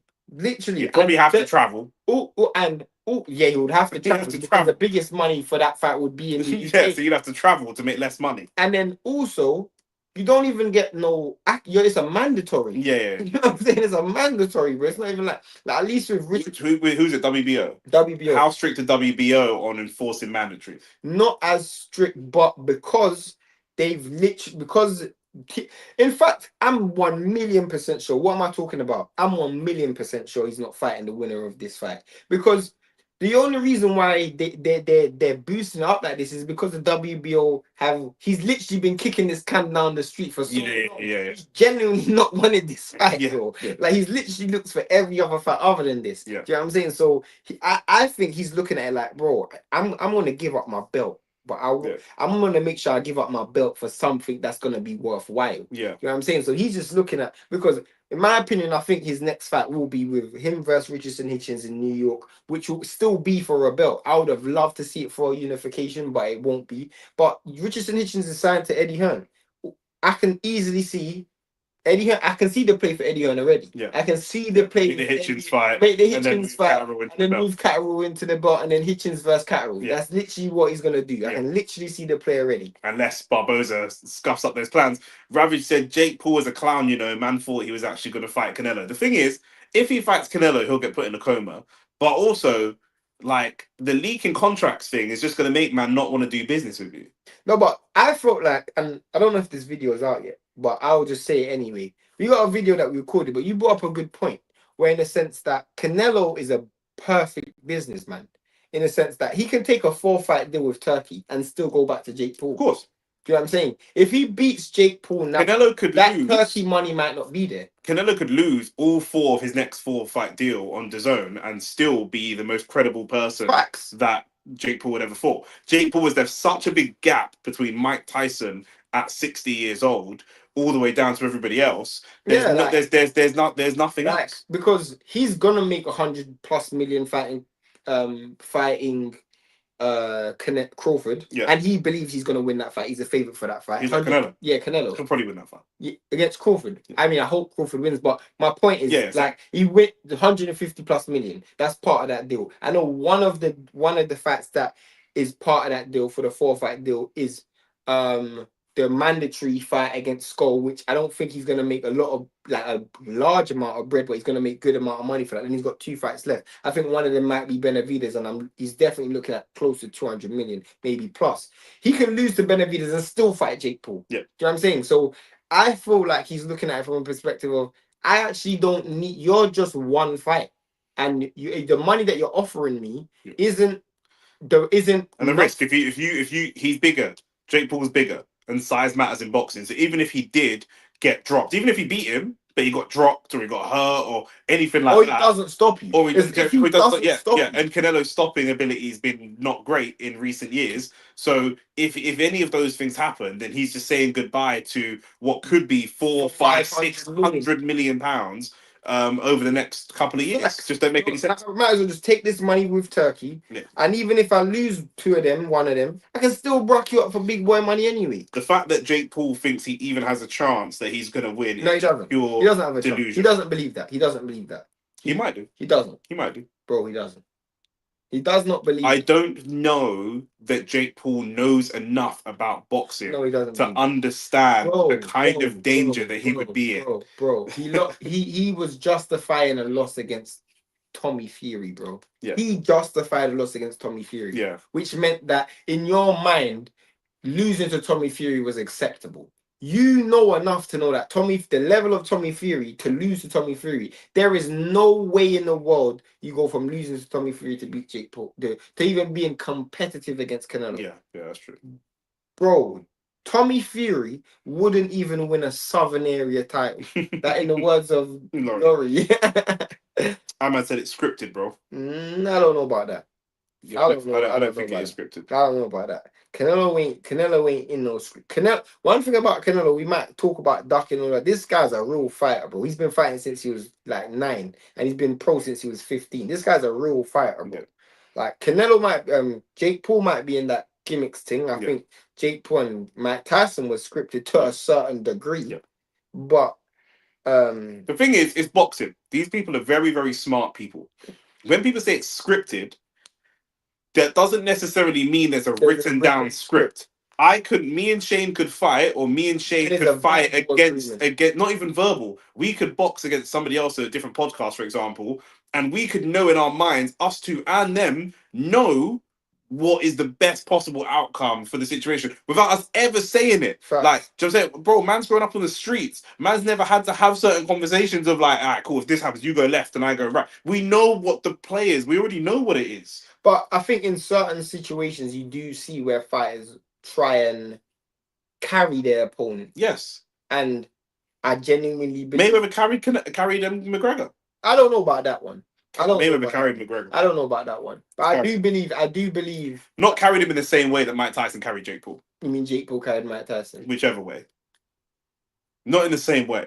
But I'm saying Mayweather could have knocked out McGregor earlier. So he stretched the fight. I don't know if he could have. I think he could have. I don't know if he could have. Maybe you could be right. Who do you think's winning this fight? Barboza Jr. You're going Barboza? I'm going Barboza. Ooh. I feel like I have to go Catterall now. No, you don't have to. You don't have to go Catterall. What's the little thing on the writing behind? What's his little nickname? El Sutton. Yeah. I think it's El Gato or something. Yeah, I would take that person. Is that Italian or is that Spanish?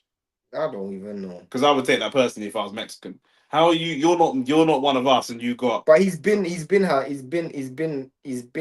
know. That's always been his nickname. Imagine you're fighting a white man, and his nickname was Rastafari. Do you know what I'm saying? Who are you talking to? Who are you talking to? Billy Rastafari Saunders. You'd be like, brother. Hey, can you imagine that? What are you doing? What fight? I know David Diamante. That's what David Rastafari Diamante, blood. Big man T. You know what I'm saying? serious. Man, like him billing spliffs in with teeth. Yeah. Man, like Chris Billum Spliff, blood. Just saying. Look how happy he is to have the main event. Look how happy. I've never seen him that happy in my life. Literally, he's finally got a main event, bro. The fight was bigger than Rastafari, you know. Michael Buffer. Look at Luke Littler sitting in the front row. Yeah, man, playing darts and that. Yeah, I mean, that's what hit I mean. Hit the like button, hit the subscribe button, everyone in the. Yeah, the main event is coming up. On Barboza. By the way, Barboza late stoppage. For the sake of Eddie Hearn's social media career, I hope, because can you imagine Oscar De La Hoya comes over and gets his fighter to beat, bro. You already lost a 5v5, bro. Now for you to lose this. Yo, I just don't see Catterall getting into them elite conversations. I can't see him. I don't know, man. I don't know. I actually think Jack Catterall is better than people. I think he's better than people think, but I do believe he has a ceiling, and I do believe we've seen his ceiling. If he had a different coach, I might feel differently.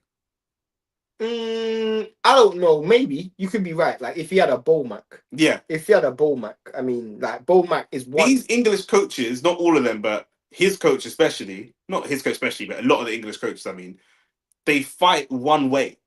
No, but Catterall does box though. He does box. I promise you, he's gonna box in this fight. Okay. I promise you. I'm not saying he's not. But this is the thing. The reason why I think Barboza, Steve Gray, veteran referee, and I think Barboza has a chance though, is because I can see him in rounds, Catterall allowing Barboza to make the fight messy. Yeah. And I don't know what Catterall's gonna do to stop that. Yeah. You know what I'm saying? Like, but I can see Catterall's a better boxer than Drop your predictions in the chat. I'm saying Barboza, late stoppage. Catterall's a better boxer, yeah, 100%. But being a better boxer doesn't automatically mean you win fights. Not at all. And then I just don't like the omen. I always say this, bro. The omen of America, when Mexicans fight English fighters, the English fighter always comes out second best, bro. Yep. Is Catterall enough of a better boxer to negate the fact that Barboza is possibly a better fighter? Because if this boxing match at some point descends into a fight, could be a problem. Very much so, because Barboza's coming there to throw 150 punches around. Yeah. And either you're going to have to make him miss a lot of those punches, or you're going to have to touch him with some shots that's going to stop him coming forward. Yeah. Because you ain't going to outwork him. Do you know what I'm saying? So is this a Catterall needs to get his respect early type of situation? Or probably not, because you're just not going to get his respect. It's not even just that. Even if you get Mexicans' respect, they're coming for us regardless. Anyway. Yeah. So if you're going to get his respect, you might as well stop him. Yeah. You know what I'm saying? So the first couple rounds, I'm literally just using them as feel-out rounds. The most important thing for Catterall is if after 6 rounds, similar to with the Otto Wallin and Chisora fight, if after 6 rounds, Jack Catterall is like 3-3, 3-3, 4-2, you're in trouble. If after 5-6 rounds you're in a lead, then I can call, because what you don't want to be in a situation where you're chasing the fight. But to be fair, after 6 rounds, Jack Catterall's going to be in the lead with the home cooking. Maybe not. He'll be in the lead. But I'm saying, even if Barboza's winning, he'll probably be in the lead anyway. Do you know what I'm saying? So unless he gets absolutely slapped, he'll be in the lead. Like it's one of them ones. As of right now, Barboza's 6. He's down. He's down on the card. He's down on the cards now. As it stands right now, the fight ain't started yet. Barboza was so much bigger than him. He's a bigger guy. I didn't know it was by such a big difference. Getting into round 1, Shane with the Mexican. I should have put half and half. I didn't even actually think about that. It's calm.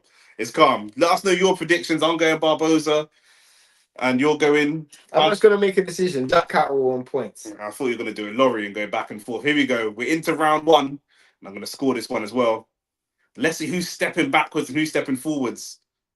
Silly point. We know Barboza's stepping forwards. Orthodox versus Southpaw. Catterall, obviously, then it's all about the Catterall's backhand. Can he get that backhand working? He got it working against Regis, but Regis is a completely different fighter to Barboza. Barboza's just much more active. He tries to get the backhand going straight away. The thing is, one thing I think from Barboza is I think Barboza's also looking at it from a perspective of he needs to figure out a way to get around the Southpaw stance. Yeah, I think he can use that left to get around the left. There's a lot of space there because Catterall's got that pouring right hand, which I don't mind sometimes, but you can get around it. Barboza wants to be inside so he can set his feet. Yeah, do you know what I'm saying? So he's not on the outside. He's not going to lead with a shot to just land. He's going to use shots to get on the inside. Yeah, which gives Jack Catterall opportunities. But good exchange there. I feel like Catterall. So I look at Catterall and I think if he fights like a Teo, bro, or like a flipping, he's getting pieced. He's getting pieced. Yeah, there's that backhand left again. He's done all right with the backhand left so far. He's thrown it twice. A little bit of success so far. Catterall's got good timing. That's one thing he does have, and I think he's kept Barboza. I don't want to say honest, but Barboza just double thinking his charge. At some stage, Barboza is gonna like step in forward and just try to let a few shots go. Is Barboza coming here looking for a stoppage?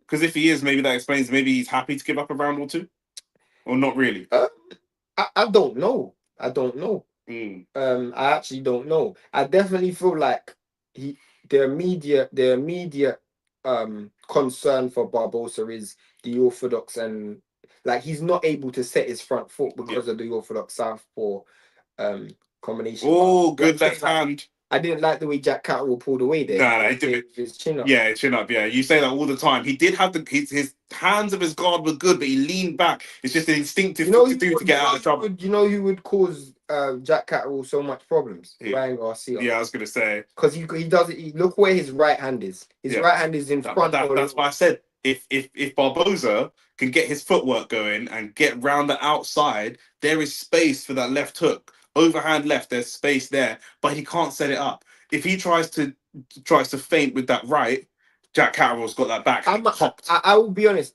What I'm worried about now from Jack Catterall is a different thing. I'm actually worried about how Jack Catterall actually sets attacks, because if this fight stays at this distance and you're constantly relying on waiting, if he goes 4s and 5s and you just go 1s and 2s, you lose. Do you know what I'm saying? That's a Catterall round though. That was a nobody round, but you can give it to Catterall. That's the Catterall round for me.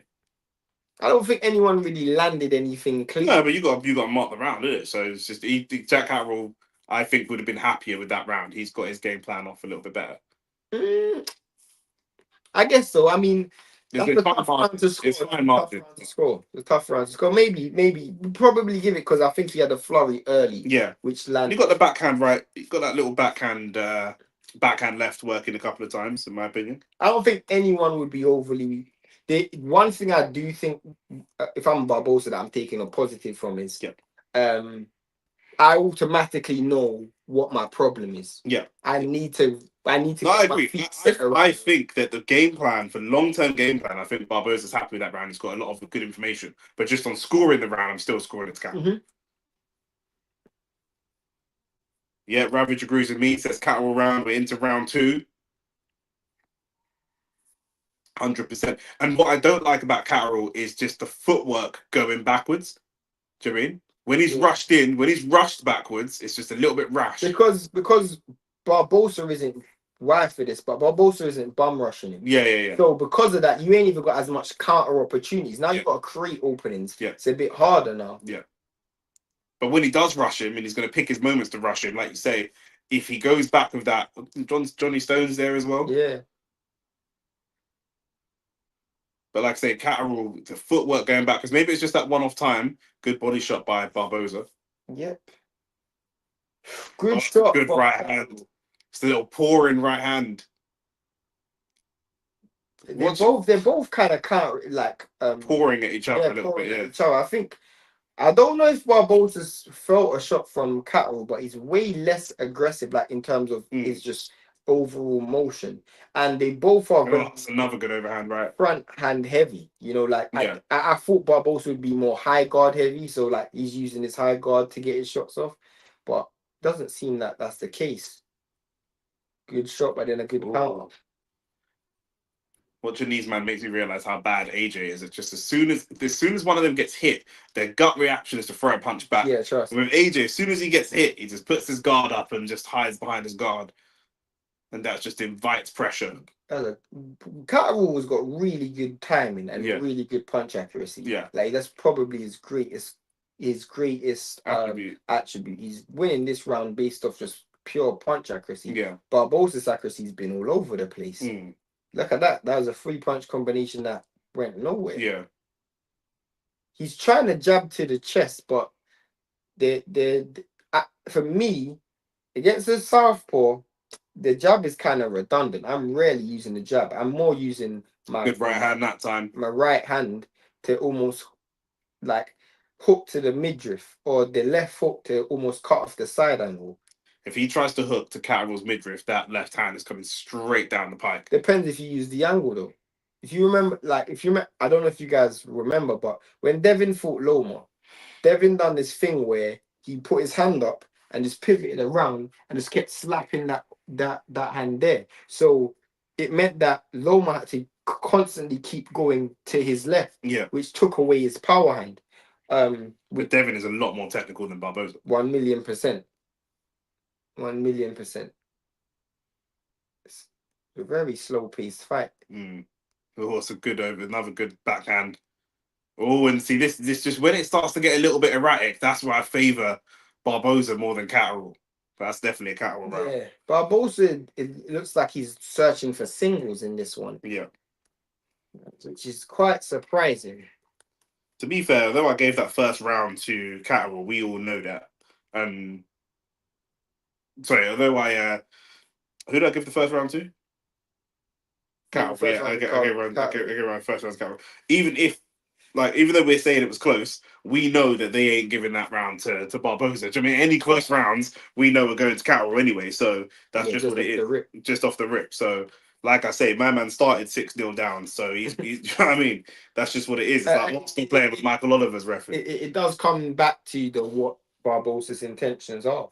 Yeah. If Barboza's intentions are to try and win by stoppage, or land singles, then you don't care about losing rounds. I just don't think that's the right mindset. Yeah. I've got Catterall 2-0 up. Yeah. He's doing better than some people do. Some other British fighters against the Mexican style, but I don't think Barboza's really come with that Mexican style in this fight thus far. Yeah. He's almost been quite cautious. Reserved and cautious. I don't know, maybe Jack Catterall hit him with something quite early to get his respect. Brilliant that's a great right hand. He landed it in the second round. Yeah. He just didn't throw it a lot. But I think it's the timing, isn't it? Yeah, it's literally just the timing. Because Catterall's timing's so quick. Yeah, he's a good counter puncher. With another 2-piece again, Catterall. Yeah. I think Barboza's finally downloaded the information. He's just gonna move through the gears. Another great left hand. Oof. And I tell you what, every time he lands, Catterall's landing some good shots, but he's whipping Catterall's head back. That was a quick left hand and his whole head whipped, which is not something that you normally want to see. Barboza's got Catterall's timing. Like you can see a lot of feints, but then as soon as the feint goes, the shots that he's throwing is actually landing. What I was saying, the round before, Catterall was doing good accuracy. His accuracy's just improved. Yeah. I think he's almost like settled himself into the fight now. Yeah. I was thinking he's just going to move through the gears. Yeah, definitely. It's one of those ones where you probably literally just trying to gauge. Again, another left hand. Yep. Is that left hand again? Catterall went back in a straight line with his hands down again. I told you, Catterall's footwork on the back foot when he's moving backwards, it's not great. This is one of them situations. Who moves first loses. Yeah. Do you know what I mean? And I think Barboza's is just being patient in this round. Yeah. That touch just to the arm there was a really good gauge for him. I thought that, know where that shot ends. Yeah. I'm saying I love what Barboza's done. Also, he's moving him into the corner. If he can get the right hand going here, Barboza, can he move for the right hand maybe It's a bit of a gamble, but with Jack Catterall up against, yeah, there we go. I thought He missed it, but I thought it was coming. Yeah, once he's up against the ropes, that's what I would look to do. But Jack I don't know what Catterall, Catterall. it's a good brilliant shot. hand. Another right hand. He almost buckled his legs there.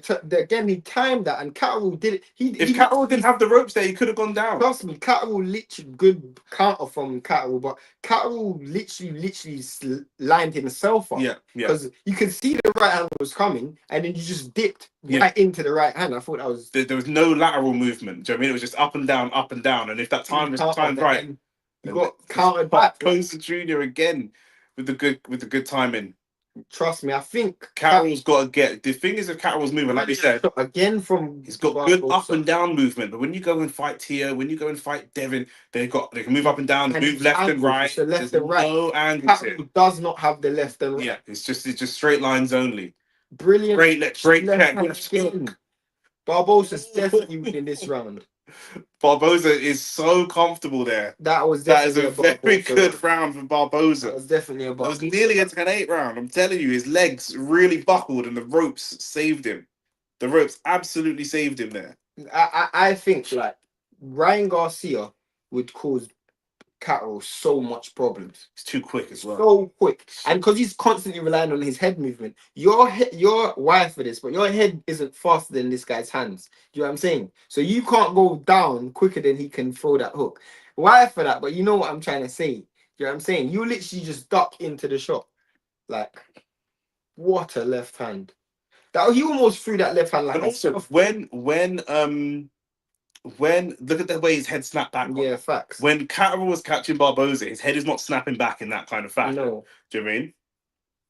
He definitely lost that round. Rapid said, "Hey, yo." Yeah, why for that? Still, no, that's crazy. Why for that? Round four. 2-1. We don't want to hear about your battles of your sexuality. It's 2-1. Again, a good check. I don't even want to say that's maybe check. You can see, Barboza is the bigger and stronger guy in that ring. Do you know what I mean? And he's get into a physical tussle. That's a good great two-piece. Great two-piece. But look, it didn't snap Barboza's head back in the same way. I think Jack Catterall was almost surprised that Barboza's almost picking his punches. Yes. It's not the fight that Jack Catterall was prepared for. That shot, that left hand to the body, or the right hand to the body from Barboza, I actually want to see it more. It's so difficult with that because his left hand is quick. Catterall's left hand, that counter left, is what he's waiting on. That's a good straight left again from Catterall. Catterall's come out better in this round. Yeah. Well, Catterall obviously realizes that his best defense is attack. The attack. Do you know what I mean? He needs to be attacking. It's all about timing for Barboza, but if you keep attacking, he can't attack. That's a good slip from Catterall. Again, that up and down movement with his head. You literally just need to find a way to cut off that angle. And he can't. This is why people don't understand about when we were bigging up, Prime, Loma, Devin, Teo. They're able to fight moving off of angles. Brilliant counter from Barboza. Good counter. And you look at Jack Catterall doing a lot of good technical stuff, but he can't fight off of angles. No chance. And that's just the levels thing. That's Championship versus Premier League. Literally, that is literally teams that are fighting in the bottom half of the table versus teams that are fighting in the top half. Man United versus Arsenal. Yeah, if you want to see it, other than set pieces, Brilliant counter from Catterall. He lined up that straight left wall. But we did feel like, even though Barboza lost those rounds, we felt like, you know what, look, he's again, Jack Catterall up against the ropes. Good body shot. Once he's up close to the ropes, Barboza, the Mexican's going to come out of him. There you go, another right hand. Catterall's getting marked up over that right eye. Yeah, 100%. There's no ring IQ from Jack Catterall. I think there is. Once your back foot touches the rope, he's gonna start teeing off. Because I think Catterall's winning this round. He is winning the round. I understand. He might not be winning it in the long run. He's winning the round, but losing the first. I was gonna say, because even when Barboza lost those first 2 rounds, we thought actually he looks fine. He looks fine with that. Yeah, trust me. He looks like he was. That's part of his plan. It's all part of his plan. Because I can easily see Catterall getting dropped. Not even down to power. Yeah, because he's just getting caught in between his movement, timing and movements, the lack of balance. Good shot from Catterall, though. It is a good shot, but he's just not. But I don't think it's doing anything to stop Barboza. Barboza's losing rounds, but I feel like at some stage he's going to turn the screw. Yeah, 100%. Brilliant shot Great again. left hand. He almost knew he was going to miss the right hand and threw the left hand. I was going to say that That's to you, really you know? good. I was going to say that to you. You know, Barbosa's thrown a few punches where he's deliberately missed just to position set up himself the to next set one, up yeah. the other one. That left hand that he threw, he deliberately missed the right hand so he can throw that left hand. Yeah. That's really good. Again, and it's got to be so mentally draining for Jack Catterall because he's That's a winning. great one too, He's though. winning. That was right at the beginning of the round, and then he wasn't able to get anything off as effective after that. I'm still giving Catterall that round. Yeah. I think on balance, it's his round. He's winning 3-1, but he probably doesn't feel sitting in the corner like he's winning 3-1. Yeah, no, 100%. Like, the only thing is he's not having to work at a frenetic pace. Yeah. So he can still. It's just I assume at some stage Barbosa's going to turn the screw. Barboza's just too big and too strong. Not too big and too strong because he's losing the fight, but he's just bigger and stronger. Do you know what I mean? He's got better punch resistance. I would assume at some stage he's going to turn the screw. Yeah. Because he knows he's losing the fight, but Yeah. it's still up for grabs. Yeah. Good 1-2. That 1-2 is just great uppercut. Again, look at the way his head snapped back. He's if he's gonna be more attacking and more aggressive, that means they're both looking for counters and they're both looking for straight. Oh, here we go. Here comes the flurry. That's what I expect Barboza to do. Yeah. What I just saw there, where he threw 5-6 shots, and you know what I'm saying? It's another good right hand. They've got it the same as us. They've got it the same as us. Yeah, and the good thing with fighting away from home is that you go in assuming you're not getting the judges on your side. Yeah. So you already know what it is. You know, you're at home and you kind of look to your corner and say, "Well, how many rounds have I got?" You go away from home, that goes completely out the window. You got to fight a slightly different fight. And Jack Catterall, that was a good opportunity there to counter. Definitely was. He's kind of putting his arm up for defense where he should be hooking the right hand for an attack. That left foot. It's a good shot. Great shot from Barboza. He landed. Jack Catterall's can like feint shots, but he's not feinting footwork. Whereas Barboza can feint footwork. The only thing is Barboza has zero head movement. Yeah. So every time Catterall throws the straight left, it lands. Yeah. He just doesn't throw it a lot, but it lands. Like, and it hasn't got the power that Barboza's got because Jack Catterall clearly. For me, if I'm Barboza, I'm feinting with the straight right and actually throwing it up because he's dipping. Catterall's dipping every single time. Yeah, little check undercut. Yeah. Oh, it's a good overhand left again. Catterall's losing this round for sure. You feel like the rounds that Catterall was losing are more Devin. He's losing more. Yeah. See what I'm saying? You see, he did there. Yeah. I would have thrown that up instead of throwing it over. You know what I'm saying? I would have just thrown it at 45 instead of throwing it straight down the line. Yeah. It's just the angles that are letting both fighters down at the moment. And look, Barboza just tying him up. That was actually Catterall tying up Barboza. I didn't even realise. See that dip? He's dipping every single time. If I was in if he was fighting Tank, it'd be a fucking problem. You get that uppercut would be there all day. Yeah. But it's just I would be looking to just bring that shot up instead of, you know what I'm saying? Just bring that shot up. So instead of you're throwing it directly off the shoulder, you're throwing it from the hip. That Marquez on Pacquiao. Yeah. Or that uppercut. Or that what's it called when Maidan done it to Broner. Yeah. Just throw that shot off the hip instead of throwing it from the shoulder. That instead of holding his head, you should have checked that. Yeah. His head was there to be hit. He's trying to push his head instead of punching it. Yeah, trust me. I thought it was again. Good body shot. I still give that round to Barboza. Oh yeah, for sure. You got to give that round to Barboza for sure. Yeah, that was what's that? 3-2. 3-2. I got it. Yeah. It's a good fight. It's a good And like you said, after 6 rounds, who's up? This is going into round 6. It could be 3-3 by the end of this round. Trust me. It's just I just feel like there's more Barboza can do. Do you know what I'm saying? Catterall's pretty much this is Catterall.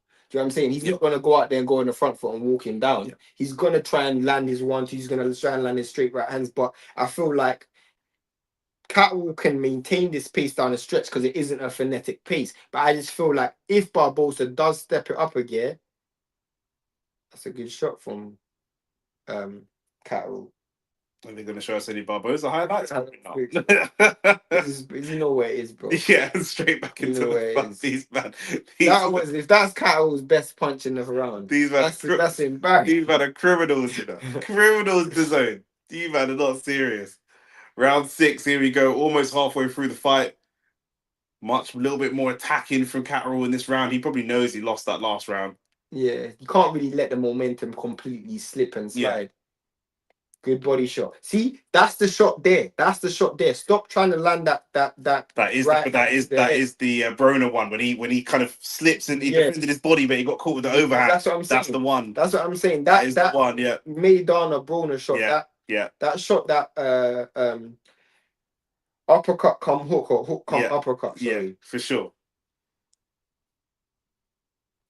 And the reason why I don't really feel like he should even worry is because what he's doing to defend himself against Catterall's attacks isn't slipping anyway. He's not slipping anyway. So if you're relying on your hands, you might as well get your hands as far forward as possible. Yeah.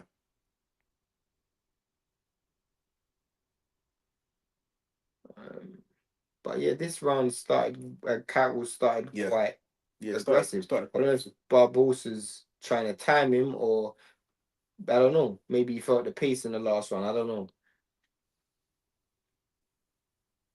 There's an opportunity there for Barboza. He's had a couple of opportunities to throw punches and he's chosen not to. He's been quite gun shy or more gun shy than I thought he would be. It's good right hand there from him though, but it's good left hand from Jack.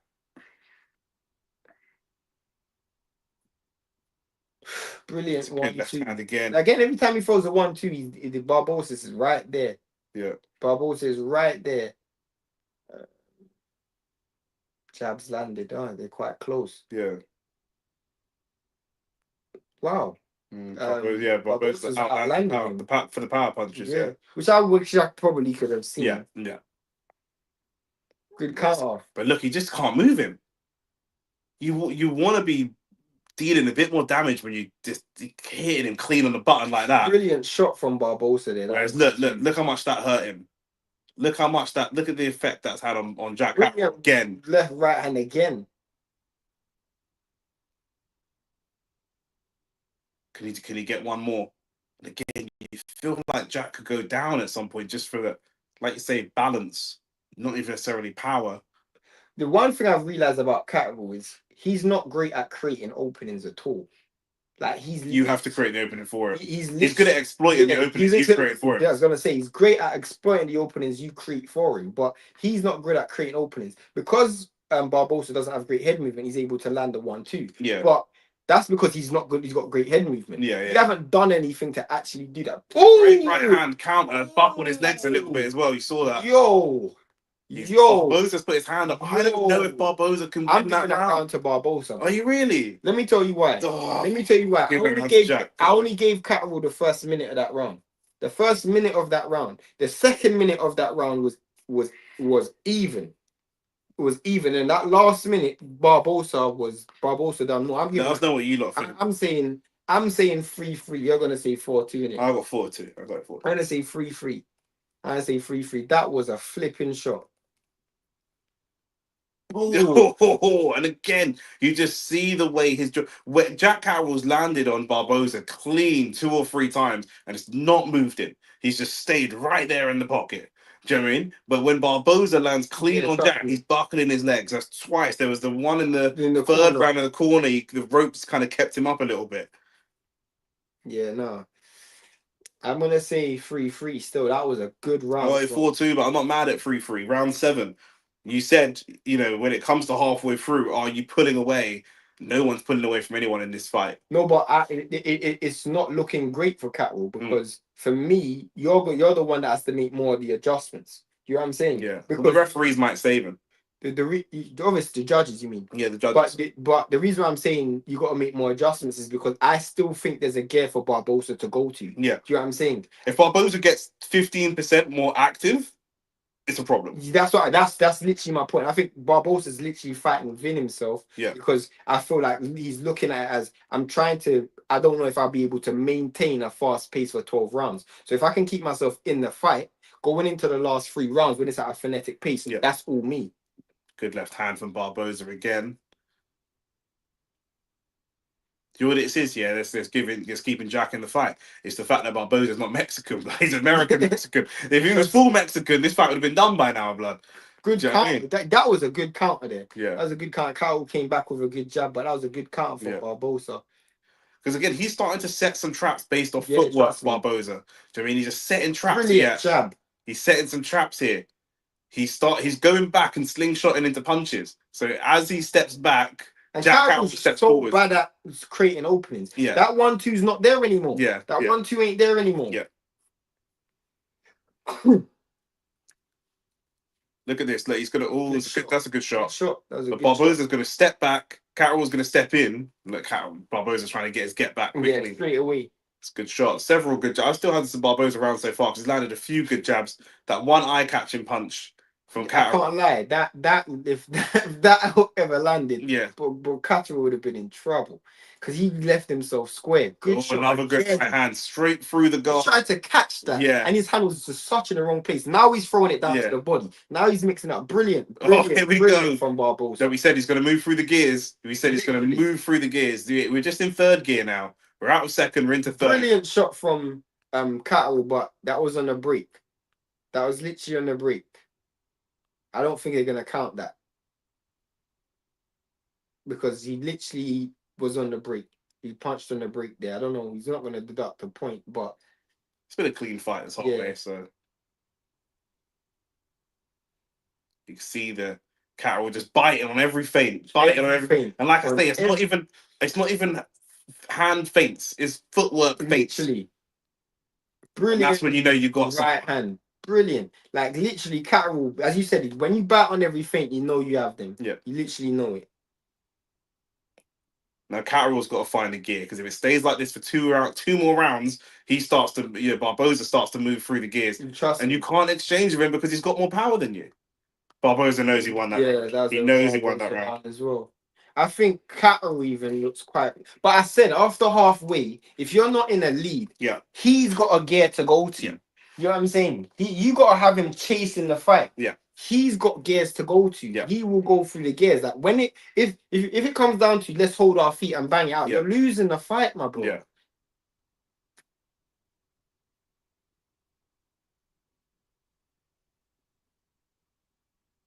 You think about it. My man had his face flush and you hit him with a 2-piece. Didn't do that. That's what I said earlier. I said, bro, we had 2 rounds of you jabbing him. His head's there. He hits you one time, bang, your head's back here. Yeah, brother, if I jab you and your head swings back like that, my hook's going to send you into tomorrow. Trust me. Do you know what I mean? How you got it now? 4-3? 4-3. I got it 4-3 to...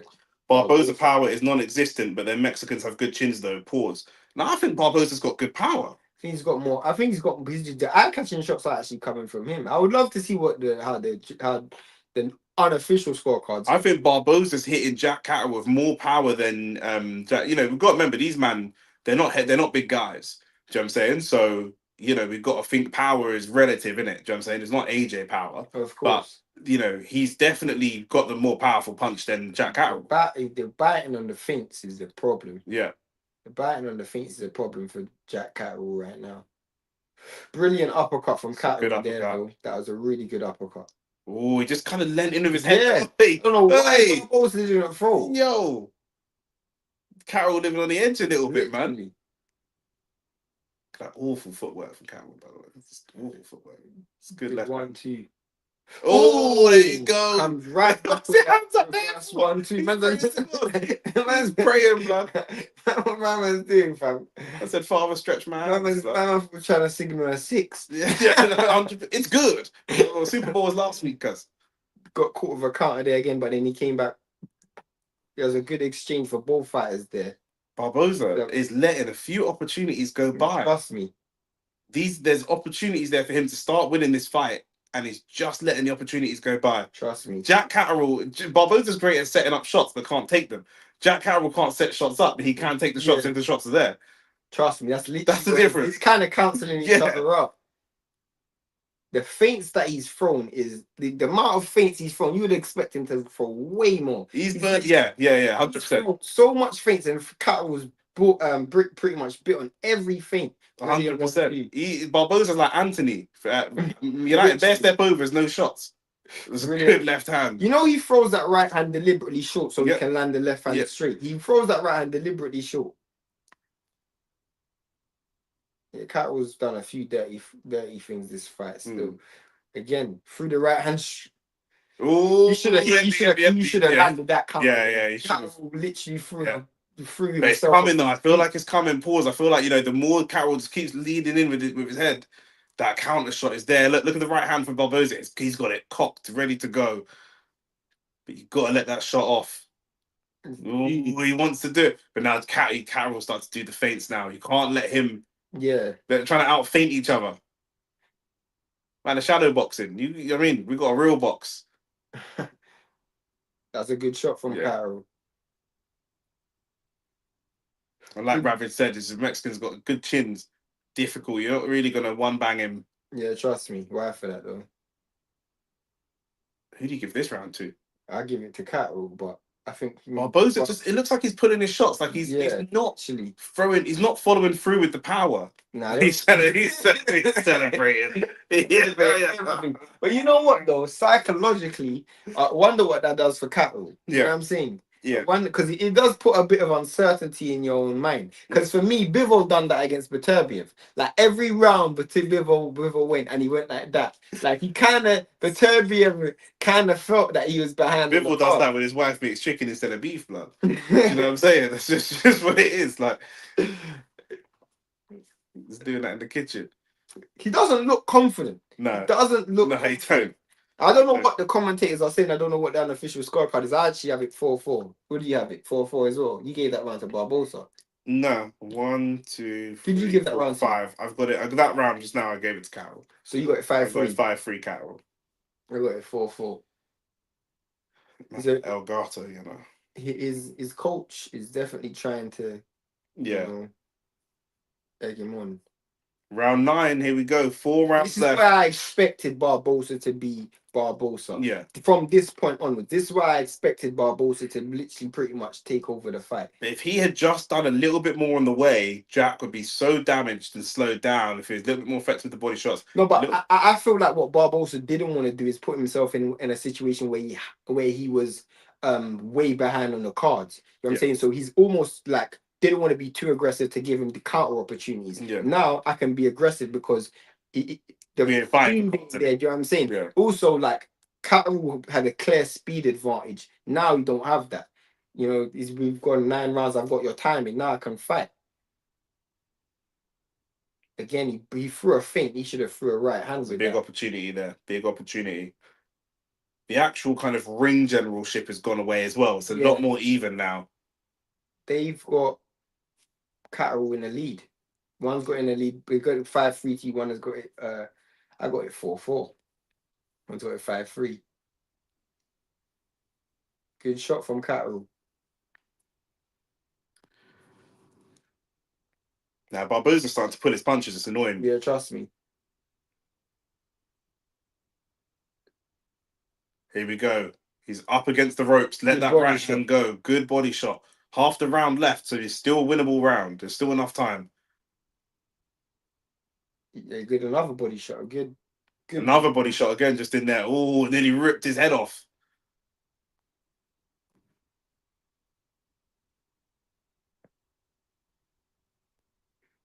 That's nice from Catterall. Yeah, definitely was. Brilliant shot from Barboza. Right back. Constantly he throws a reverse 1-2 real well. It constantly looks like Catterall's legs are buckling as he gets hit with these shots. Yeah, his overall stance is so square. Yeah, look at that. His overall stance. He tries to leave out the side door every time. Again, every time he gets caught with a punch, he has to fully reset his stance. Literally. There's nothing in a flow because he's so square. Like you say, he can't get hit and coil back into a punch. Literally. He's losing this round. I think so. Just about. You think so? I think he's losing it quite comprehensively. I think he's just about losing it this one. I thought Barboza's landed a few shots in this round, but maybe I'm wrong. It's a good count. First minute it was even. Second minute, Barboza started to take over. That's a good punch from Catterall, but then he threw a complete wild left hook, right hook that went nowhere. That right hand is there for Barboza again. There he goes. He goes for it with the body. It's interesting now. He's going for a lot more body shots with that right hand. Which I would have done. Yeah, should have done from early, surely. I was literally calling for that. Yeah, you were. That's a Barboza round for me. Close round though, but I got it as a Barboza round, in my opinion. I don't know if the judges will give that as a Barboza round. It's one of them. I don't know how the judges are scoring it, to be honest. I've got it 5-3, 5-4. I've got it 1, 2, 3, 4, 5. I got it 5-4. What a shot, Jack Catterall. What a shot from Catterall there. I didn't even see that. That must have been in the early in there. I can't even remember that. You know, the zone will show punches from around. They show one. They got someone photoshopping the thing backstage. How does Catterall look so depressed? I think it's just like kind of stoic and just focused. It doesn't want to get emotionally roped in. It's a slow fight as well. That allows you to just focus, really focus.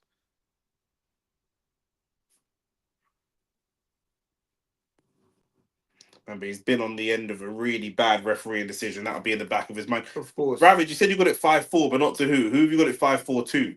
Probably got it 5-4 to Catterall. I got it 5-4 to Barboza. I've got it 5-4 Catterall myself. Round 10.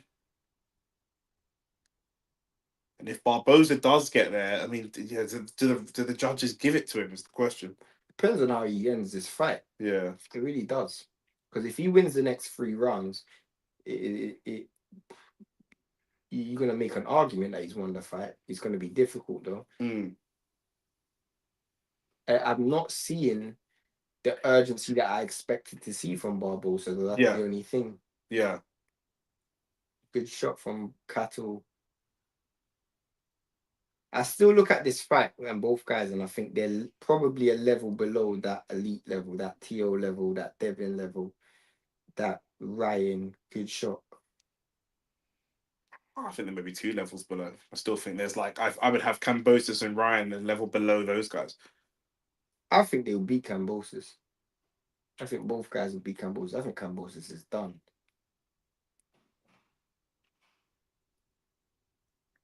Catterall kind of stealing this round so far, unless Barboza can do something. And it's weird. He's just kind of, maybe it's a stamina thing. He's just kind of taking rounds off or taking large chunks of rounds off. Yeah, fighting in real spurts, but very sporadic. He don't have the urgency that I would have thought he would have had. That's the only thing. Catterall's there to be hit. In fact, this great left hand. And he doesn't have the same snap in his punches that he had before. Yeah. Brilliant shot again, though. That's 2 good shots in a row. 1 or 2 more, and he's leading the round for me because Jack's just had. That's a good shot again from Catterall. This right. I expected Barboza to be a bit more aggressive because Catterall wasn't landing. Whoa, another good right hand and a good left hand. Barboza, keep turning the screw. Keep turning the screw. Come on. It's a good right. Almost like when he's landing these right hands, it's by luck. It's not even like any other fighter. You think he's setting these up on purpose as part of his game plan. He can go and do it again. For him, he's doesn't feel like he can. He's not in control, even if he's landing good punches. Another right hand again. It's definitely Barboza's round now. He's taking control. I think it's actually a close round still because Catterall's landed some. He is landing some stuff. Some shots that aren't eye catching, but they still scoring. Yeah, good shot from Barboza.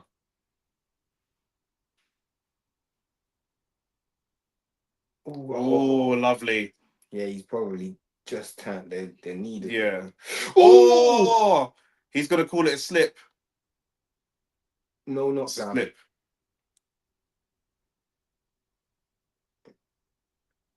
Yeah, slip.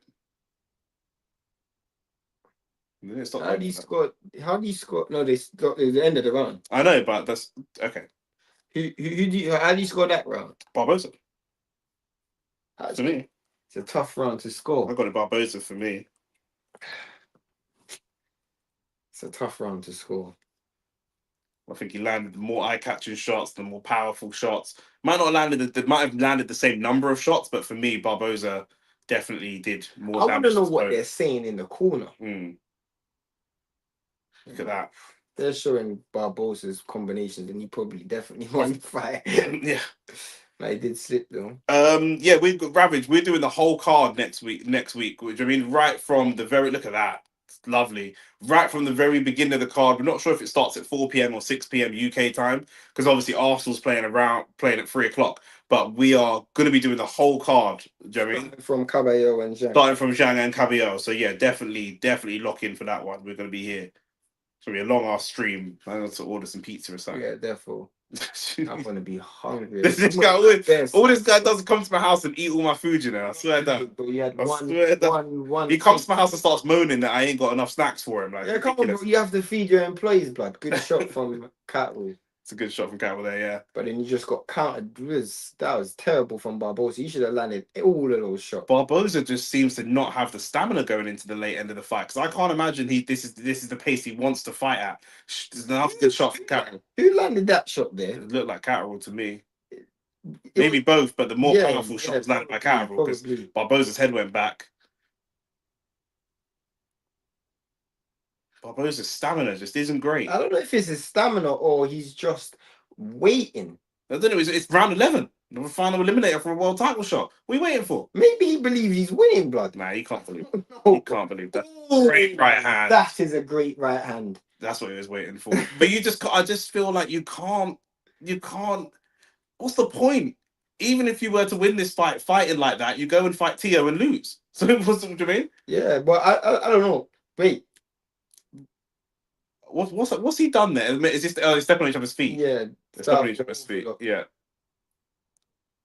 Catterall's done what I expected Barboza to. Yeah. But Barboza's just got more power. He pulled away, but he was so tempted to throw him. He was half through him and then realised he'd probably get in trouble. Let me not.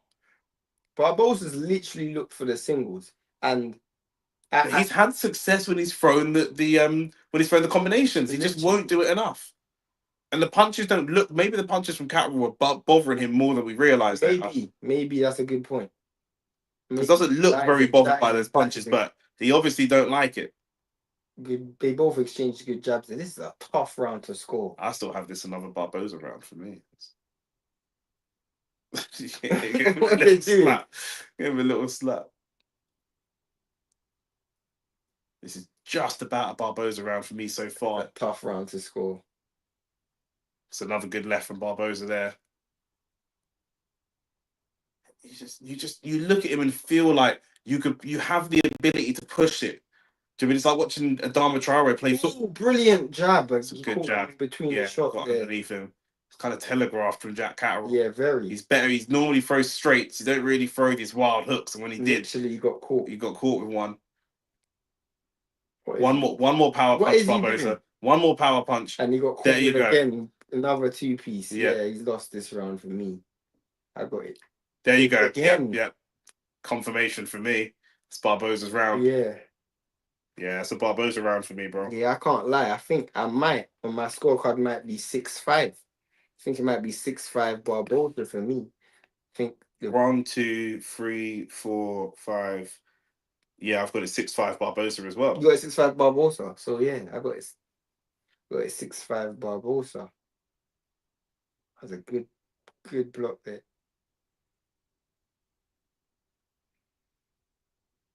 I don't know I can't even hear them. But also, look, there's a glancing blow that never even landed, and that's the part they're showing for. But Barboza actually landed the shot at the same time, so I think they were actually showing that for Barboza. He's Dalton Smith. Dalton Smith. Did he just? I just heard him say Barboza's up. I don't know. I thought he just said he's got.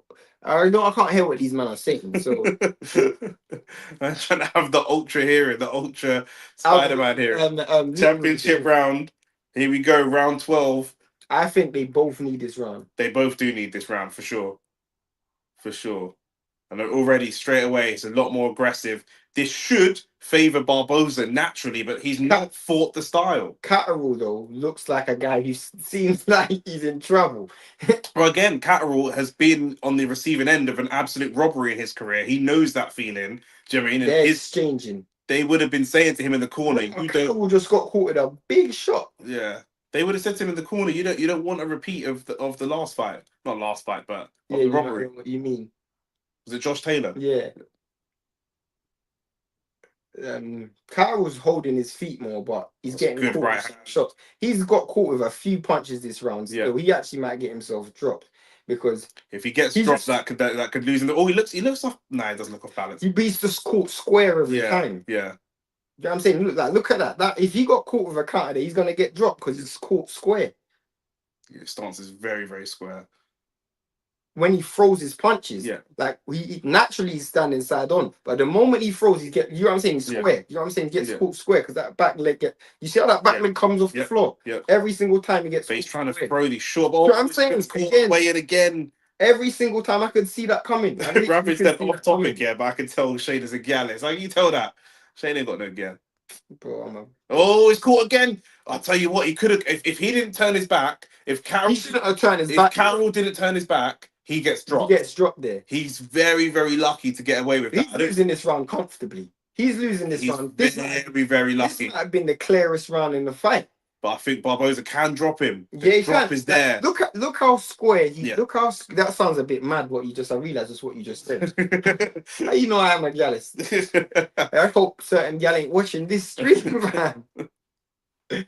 But yeah, no, definitely Barboza's winning this round. But Catterall just got caught square like 4 times in this round. If Barboza had like the timing of a Devin or a tank, you're knocked out, bro. Yeah. Like, you're literally knocked out. Good left hand again. And he's backing him up against the ropes. Come on, could we see this right hand? Can we throw that right hand? Yeah. Nah, Barboza's just in his shell a little bit too much. Yeah, but I think he knows he's winning. Just leaving it to the judges on a fight like this away from home, I'm not sure. What is Catterall doing? Last 20 seconds of the fight. Good body shot. Oh, I'm not even sure that landed. yeah. Bit of a shot. That landed. That landed. That And again, going backwards with his hands in the air. Oh, and it starts to go into a little bit of a slugfest. Yeah, Barboza doesn't need it now, though. He don't need to slug it out now. Missed about 5 punches. Oh, he landed the last right hand. He landed with that one. Literally. And they're both going to celebrate, but Barboza really believes. Barboza really believes. Jack Catterall is celebrating kind of. I think Barboza won that. Jack Catterall was celebrating for the sake of like. I thought Barboza won that. I've got it. 1, 2, 3, 4. I've got Barboza winning the last 4 rounds. I got Barboza winning 3 of the last 4. I've got it 7-3. 7-5. 7-5. Sorry. I got it 7-5. I've got it 7-5. I got it 7-5. I thought Barboza won. The last 2 rounds. The last 2 rounds were clear. You got it the last 3 rounds. The last 2 rounds were clear. The last 4 rounds. No, but I mean the last 2 rounds were clear. Yeah. Clear Barboza rounds. That last round was the clearest. Yeah. These man. That sums it up. That sums it up. They're going to drop him. My man's going to drop him. He's celebrating and Barboza's saying, nah. Barboza's saying, nah, get down off them shoulders. You ain't win this fight. Yeah, bro, that's mad. You ain't won this fight. We're waiting for the judges' decisions. We've both got it 7-5, even though we scored the fight different. Yeah. Because I got 3 of the last 4. You got I gave 4 of the last 4. Yeah. Man, missed by a country mile and got caught again. And then missed again. Real talk. Bro. More missing than Madeline McCann, bro. Real talk. He got caught. He landed that shot, though. Rabbit said he thinks that Barboza edged it. I think so. I've got it 7-5. It's one of them ones. It's like the Tyson Fury Usyk fight where it's like it's competitive enough, but you lost fairly comprehensively. If that makes sense. I think at the very best they got to give it a draw because the last 4 rounds, you at max you like 1-1. Yeah. At max you 1-1. I'm putting the volume up on the TV a bit, so hopefully the phone won't pick it up, but we can hear it, so we can start to see. We're going to go to the ref scorecards. Or the judges' scorecard. So I keep saying the ref. We're going to go to the judges' scorecards. Now, remember, Jack Catterall has been a victim of some dodgy scoring. Let's see if he can be the beneficiary. Yeah, the beneficiary of dodgy scoring here.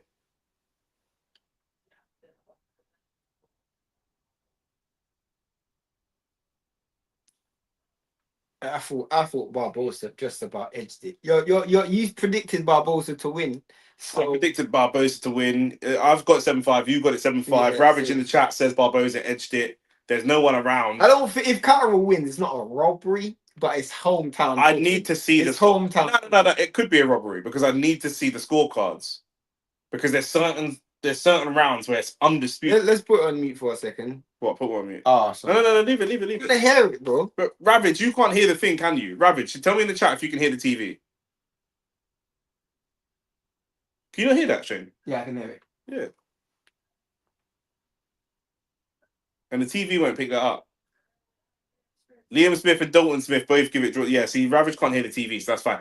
Dalton Smith and Liam Smith on their cards have given it to Barboza, and Ishmael Davis has given it to. I've given it a draw, and Ishmael Davis has given it to Catterall by 1 round. Mm-hmm.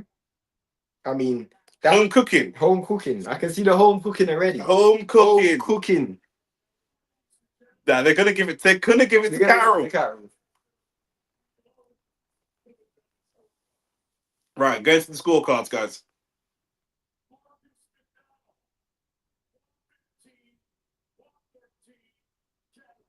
Oh my god. Mm-hmm. We got cool rants after this. Barboza. If it's 114, then it's a draw.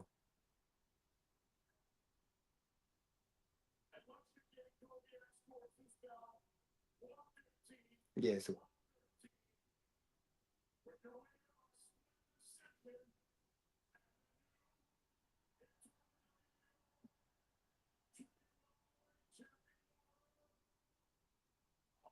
yes. Split decision to Barboza. Split decision to Barboza. One of the refs gave it to Jack Catterall. Which is a close. He actually gave it 115. Jack Catterall was obviously distraught, but yeah, it was a close fight. Yeah, it was a close fight. Yeah. I just felt Catterall didn't do himself any justice in the.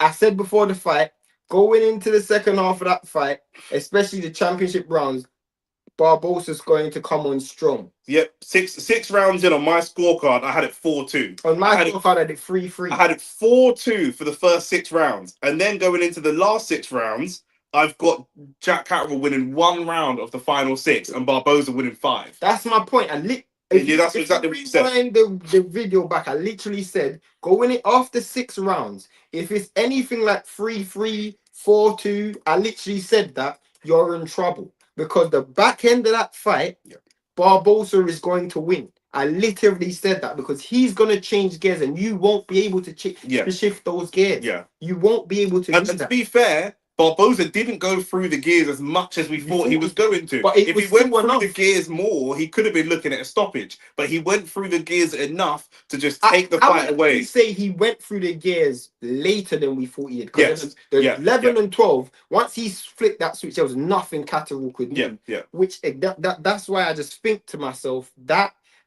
you didn't do enough in that first half of that fight. When you were fresh, when you were early, you got to get those rounds in the bank. Yeah. Because when it comes to that the back end of that fight, you ain't gonna be able to make the adjustments. You brought this up earlier when you said English fighters don't adjust their styles. It's literally one way. But they also don't really, unless they're really lightweight guys, like some of the featherweight, super bantamweight guys, they don't really up the pace either. Yeah, do you know what I mean? They're very, very bad at pacing themselves. Fact. English, and here comes this fucking United fan saying so that's from earlier. I thought that was from now. It's scripted. I was gonna say what the fuck is he talking about? It's scripted. But they don't. You look at Anthony Yard against Kovalev, Anthony Yard against Beterbiev, all of these different guys, they can't pace themselves through fights. Even Kell Brook and these guys. You think about the elite level, Fury, AJ. Yeah. You look at how they looked against Usyk in the championship rounds, it was horrible. Yeah. Do you know what I'm saying? And that is literally where Barboza won this fight. Yeah. In the last 5 rounds. Yeah. And the reason how I know for a fact it wasn't no robbery is because he's in Catterall's hometown. Yeah. Do you know what I'm saying? So how many fighters are there, British fighters, that we say he's going to download data? We don't. There's tons of fighters that are Latin American, we say it about, Eastern European, we say it about, Southeast Asian, Filipino, we say it, black fighters, we say it about, American fighters, all these different fighters around the world, we say this about. We don't say about any British fighters, after 4 or 5, he's going to download the data, and then he's going to go, they go in and say, I'm going to do this. I'm Nick, I do this. I'm Josh Kelly, I'm nice and quick, I'm going to use my speed. I'm Amir Khan, I'm going to outspeed him. I'm AJ, I'm going to outpower him. I'm going to get the rounds in the bank early. You know what I mean? I'm going to get literally, they say what they're going to do and not how they're going to react to what their opponent's going to do. And that's the difference in level. And 100%, I think about some of the great greatest fighters that UK's produced, and I feel like their shortcomings have always been that. I think when James DeGale fought at elite level, when he fought Baddy Jack, it was the championship rounds that he lost. Yeah. When George Groves fought Baddy Jack, it was the championship rounds. When Tony Bellew fought Usyk, it was the championship rounds. Yeah. Well, not the champ, but it was he started the fight well and ended the fight poorly. Yeah. Usyk and Fury, same thing. Usyk and AJ, same thing. Chisora and Usyk, same thing. You think about, and I literally said it before the fight. This is why I'm saying, like, I really should get paid by some of these people to be in the corner, bro, because you did bring up the lack of cornering experience in the sense that they don't have like a bowman. I saw that coming a long time ago. Before the fight even started, I said the first 6 rounds, here's me sounding like Laurie, these times I picked Catterall. But I said if after 6 rounds I forgot about that. Listen to this guy. Yeah, go on. You know, but the first 6 rounds, you have to have the. I said that I just don't see. I can't think. I watch these videos on YouTube. Lots of people do. There's videos on YouTube of like best official Honcho does these videos of best corner moments in boxing, and there are basically no British fighters. There aren't any. The only one British fighter in there that was like an iconic corner moment was the celebration of Chris Eubank Senior standing there like making the face. But it's like that's more for like entertainment purposes, but not from like we're gonna make. I've seen Virgil Hunter turn a switch. I've seen Teddy Atlas turn a switch. I've seen what's the guy Norman's that is always getting kicked out of the ring. He's always getting kicked out from swearing at the refs and stuff. Like, you'll know him for him. But like, there's loads of these people that Bomac and these people, you want to hear the corners. I don't really hear British trainers, black or white. In America, the black and whites act a bit differently. Here in Britain, it doesn't matter. British is British. You know, and Tunde or all these guys that don't make good adjustments in the corner. What you hear is corner instructions that get fighters to lose. 100%. Empty the tank. Yeah, 100%. 100%. So that's what it is. But listen, justice is served because we were really worried. Yeah, we were really worried that justice wasn't going to be served. But justice, me want justice. Do you know what I'm saying? Facts. Justice is served, and it all ultimately means nothing because Teofimo Lopez ain't gonna fight him anyway. Yeah. So that's that. But listen, it is what it is, man. Anything else you want to say? What was that guy's name that lost in the quarters in the Olympics? Conlon. He's talking about Conlon. No. Look. What year? What Olympics and what weight class? What year? That's very vague. That's bad vague. What weight class? What was that guy's name that lost in the quarters in the Olympics for Team GB? What year? What weight class? When? I don't know. Conlon have represented Ireland? So that was that different. That would have been different to because I know Conlon was like a famous. But I don't think he lost. I think his name was or something. Ooh. Oh yeah, I know you're talking about. I know you're talking about. I just don't remember who you're I don't remember their name, but I know what's the story? I don't know. What's the question? Like, what was that guy's name? I don't know the guy's name. But I'm assuming it's going to be about his coach coaching him to lose because that's what we were talking about at the time. I presume so. You don't know what the comments sometimes. I don't know. Okay. It's my man, bro. He was classed as the next AJ. Oh, no, I was gonna say you're not talking about Dakers. I don't know. You gotta give me a name, bro. Yeah.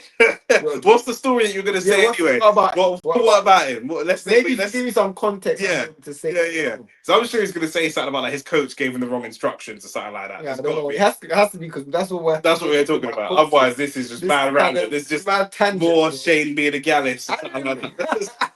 It's ravage, isn't it? That's what he said. So I don't know. I feel like Shane's a Gallus. That's mad. But yeah, like I say, just that corner experience. I didn't even know Barboza's corner people, but I was like, bro, now I know it's his dad because I saw his name come up. But I was like, these men are Mexican. The corner work's gonna be bad. I've seen Eddie Reynoso do it. I've seen all these different guys do it, and they're bred different. You gotta understand, like they don't need on, like, you gotta understand, Mexicans don't require on the fly adjustments because their style is pretty transparent. Barboza actually showed me something different today. Yeah. But what I did know and Nick knew was that as soon as he went through the gears, there was nothing Catterall could do to change. Yeah. There was nothing. Yeah. And I could have bet my last pound. Maybe this is why people like Tunde said empty the tank. because it was like there's no levels. If you don't knock him out now, you're gonna lose regardless. Facts. So Facts. you might as well. Yeah. I can't say that. Like, Tunde can't say that, but that's what it is. Yeah, I hear you. Do you know what I mean? So I found his name. His name is Delicious. One man was, all Bear man was gassing him up. Delicious. I was gonna ask if he's any good. Delicious. Delicious. His name's Delicious. His name is Delicious. Oh, Bear man was gashing. Let me. I have to search. No, I'm baffled, man. Wait. What? If I Google this, it's not going to bring back some those strippers or nothing, is it? Ori, this guy. Oh yeah, I know you're talking about. Yeah, I know you're talking about. Yeah. He's fighting on what's it called, undercard? He's fighting on the Dylan White undercard. The Dylan White. Is he British? He was born in Russia. He's British. Yeah, no, it says British, but he was born in Russia. He's born in Moscow. Yeah. What the hell? Yeah, I know you're talking about. I know. What kind of light-skinned man is born in Russia? What kind of fuckery? Well, is he good or not? I swear I ain't lying. Nah. Ravage, that is bare fucking random, bro. I'm not gonna lie. That's bare random. Nigerian father and Russian mother. Rotted, where did they meet from? They must have met at the immigration. I was gonna say the visa. Trust me, bro. Professional career. He's with Queensbury Promotion, pro debut. Oh, he's not even turned. He's just turned pro. Yeah, I know. The reason I know you're talking about, because I saw him on the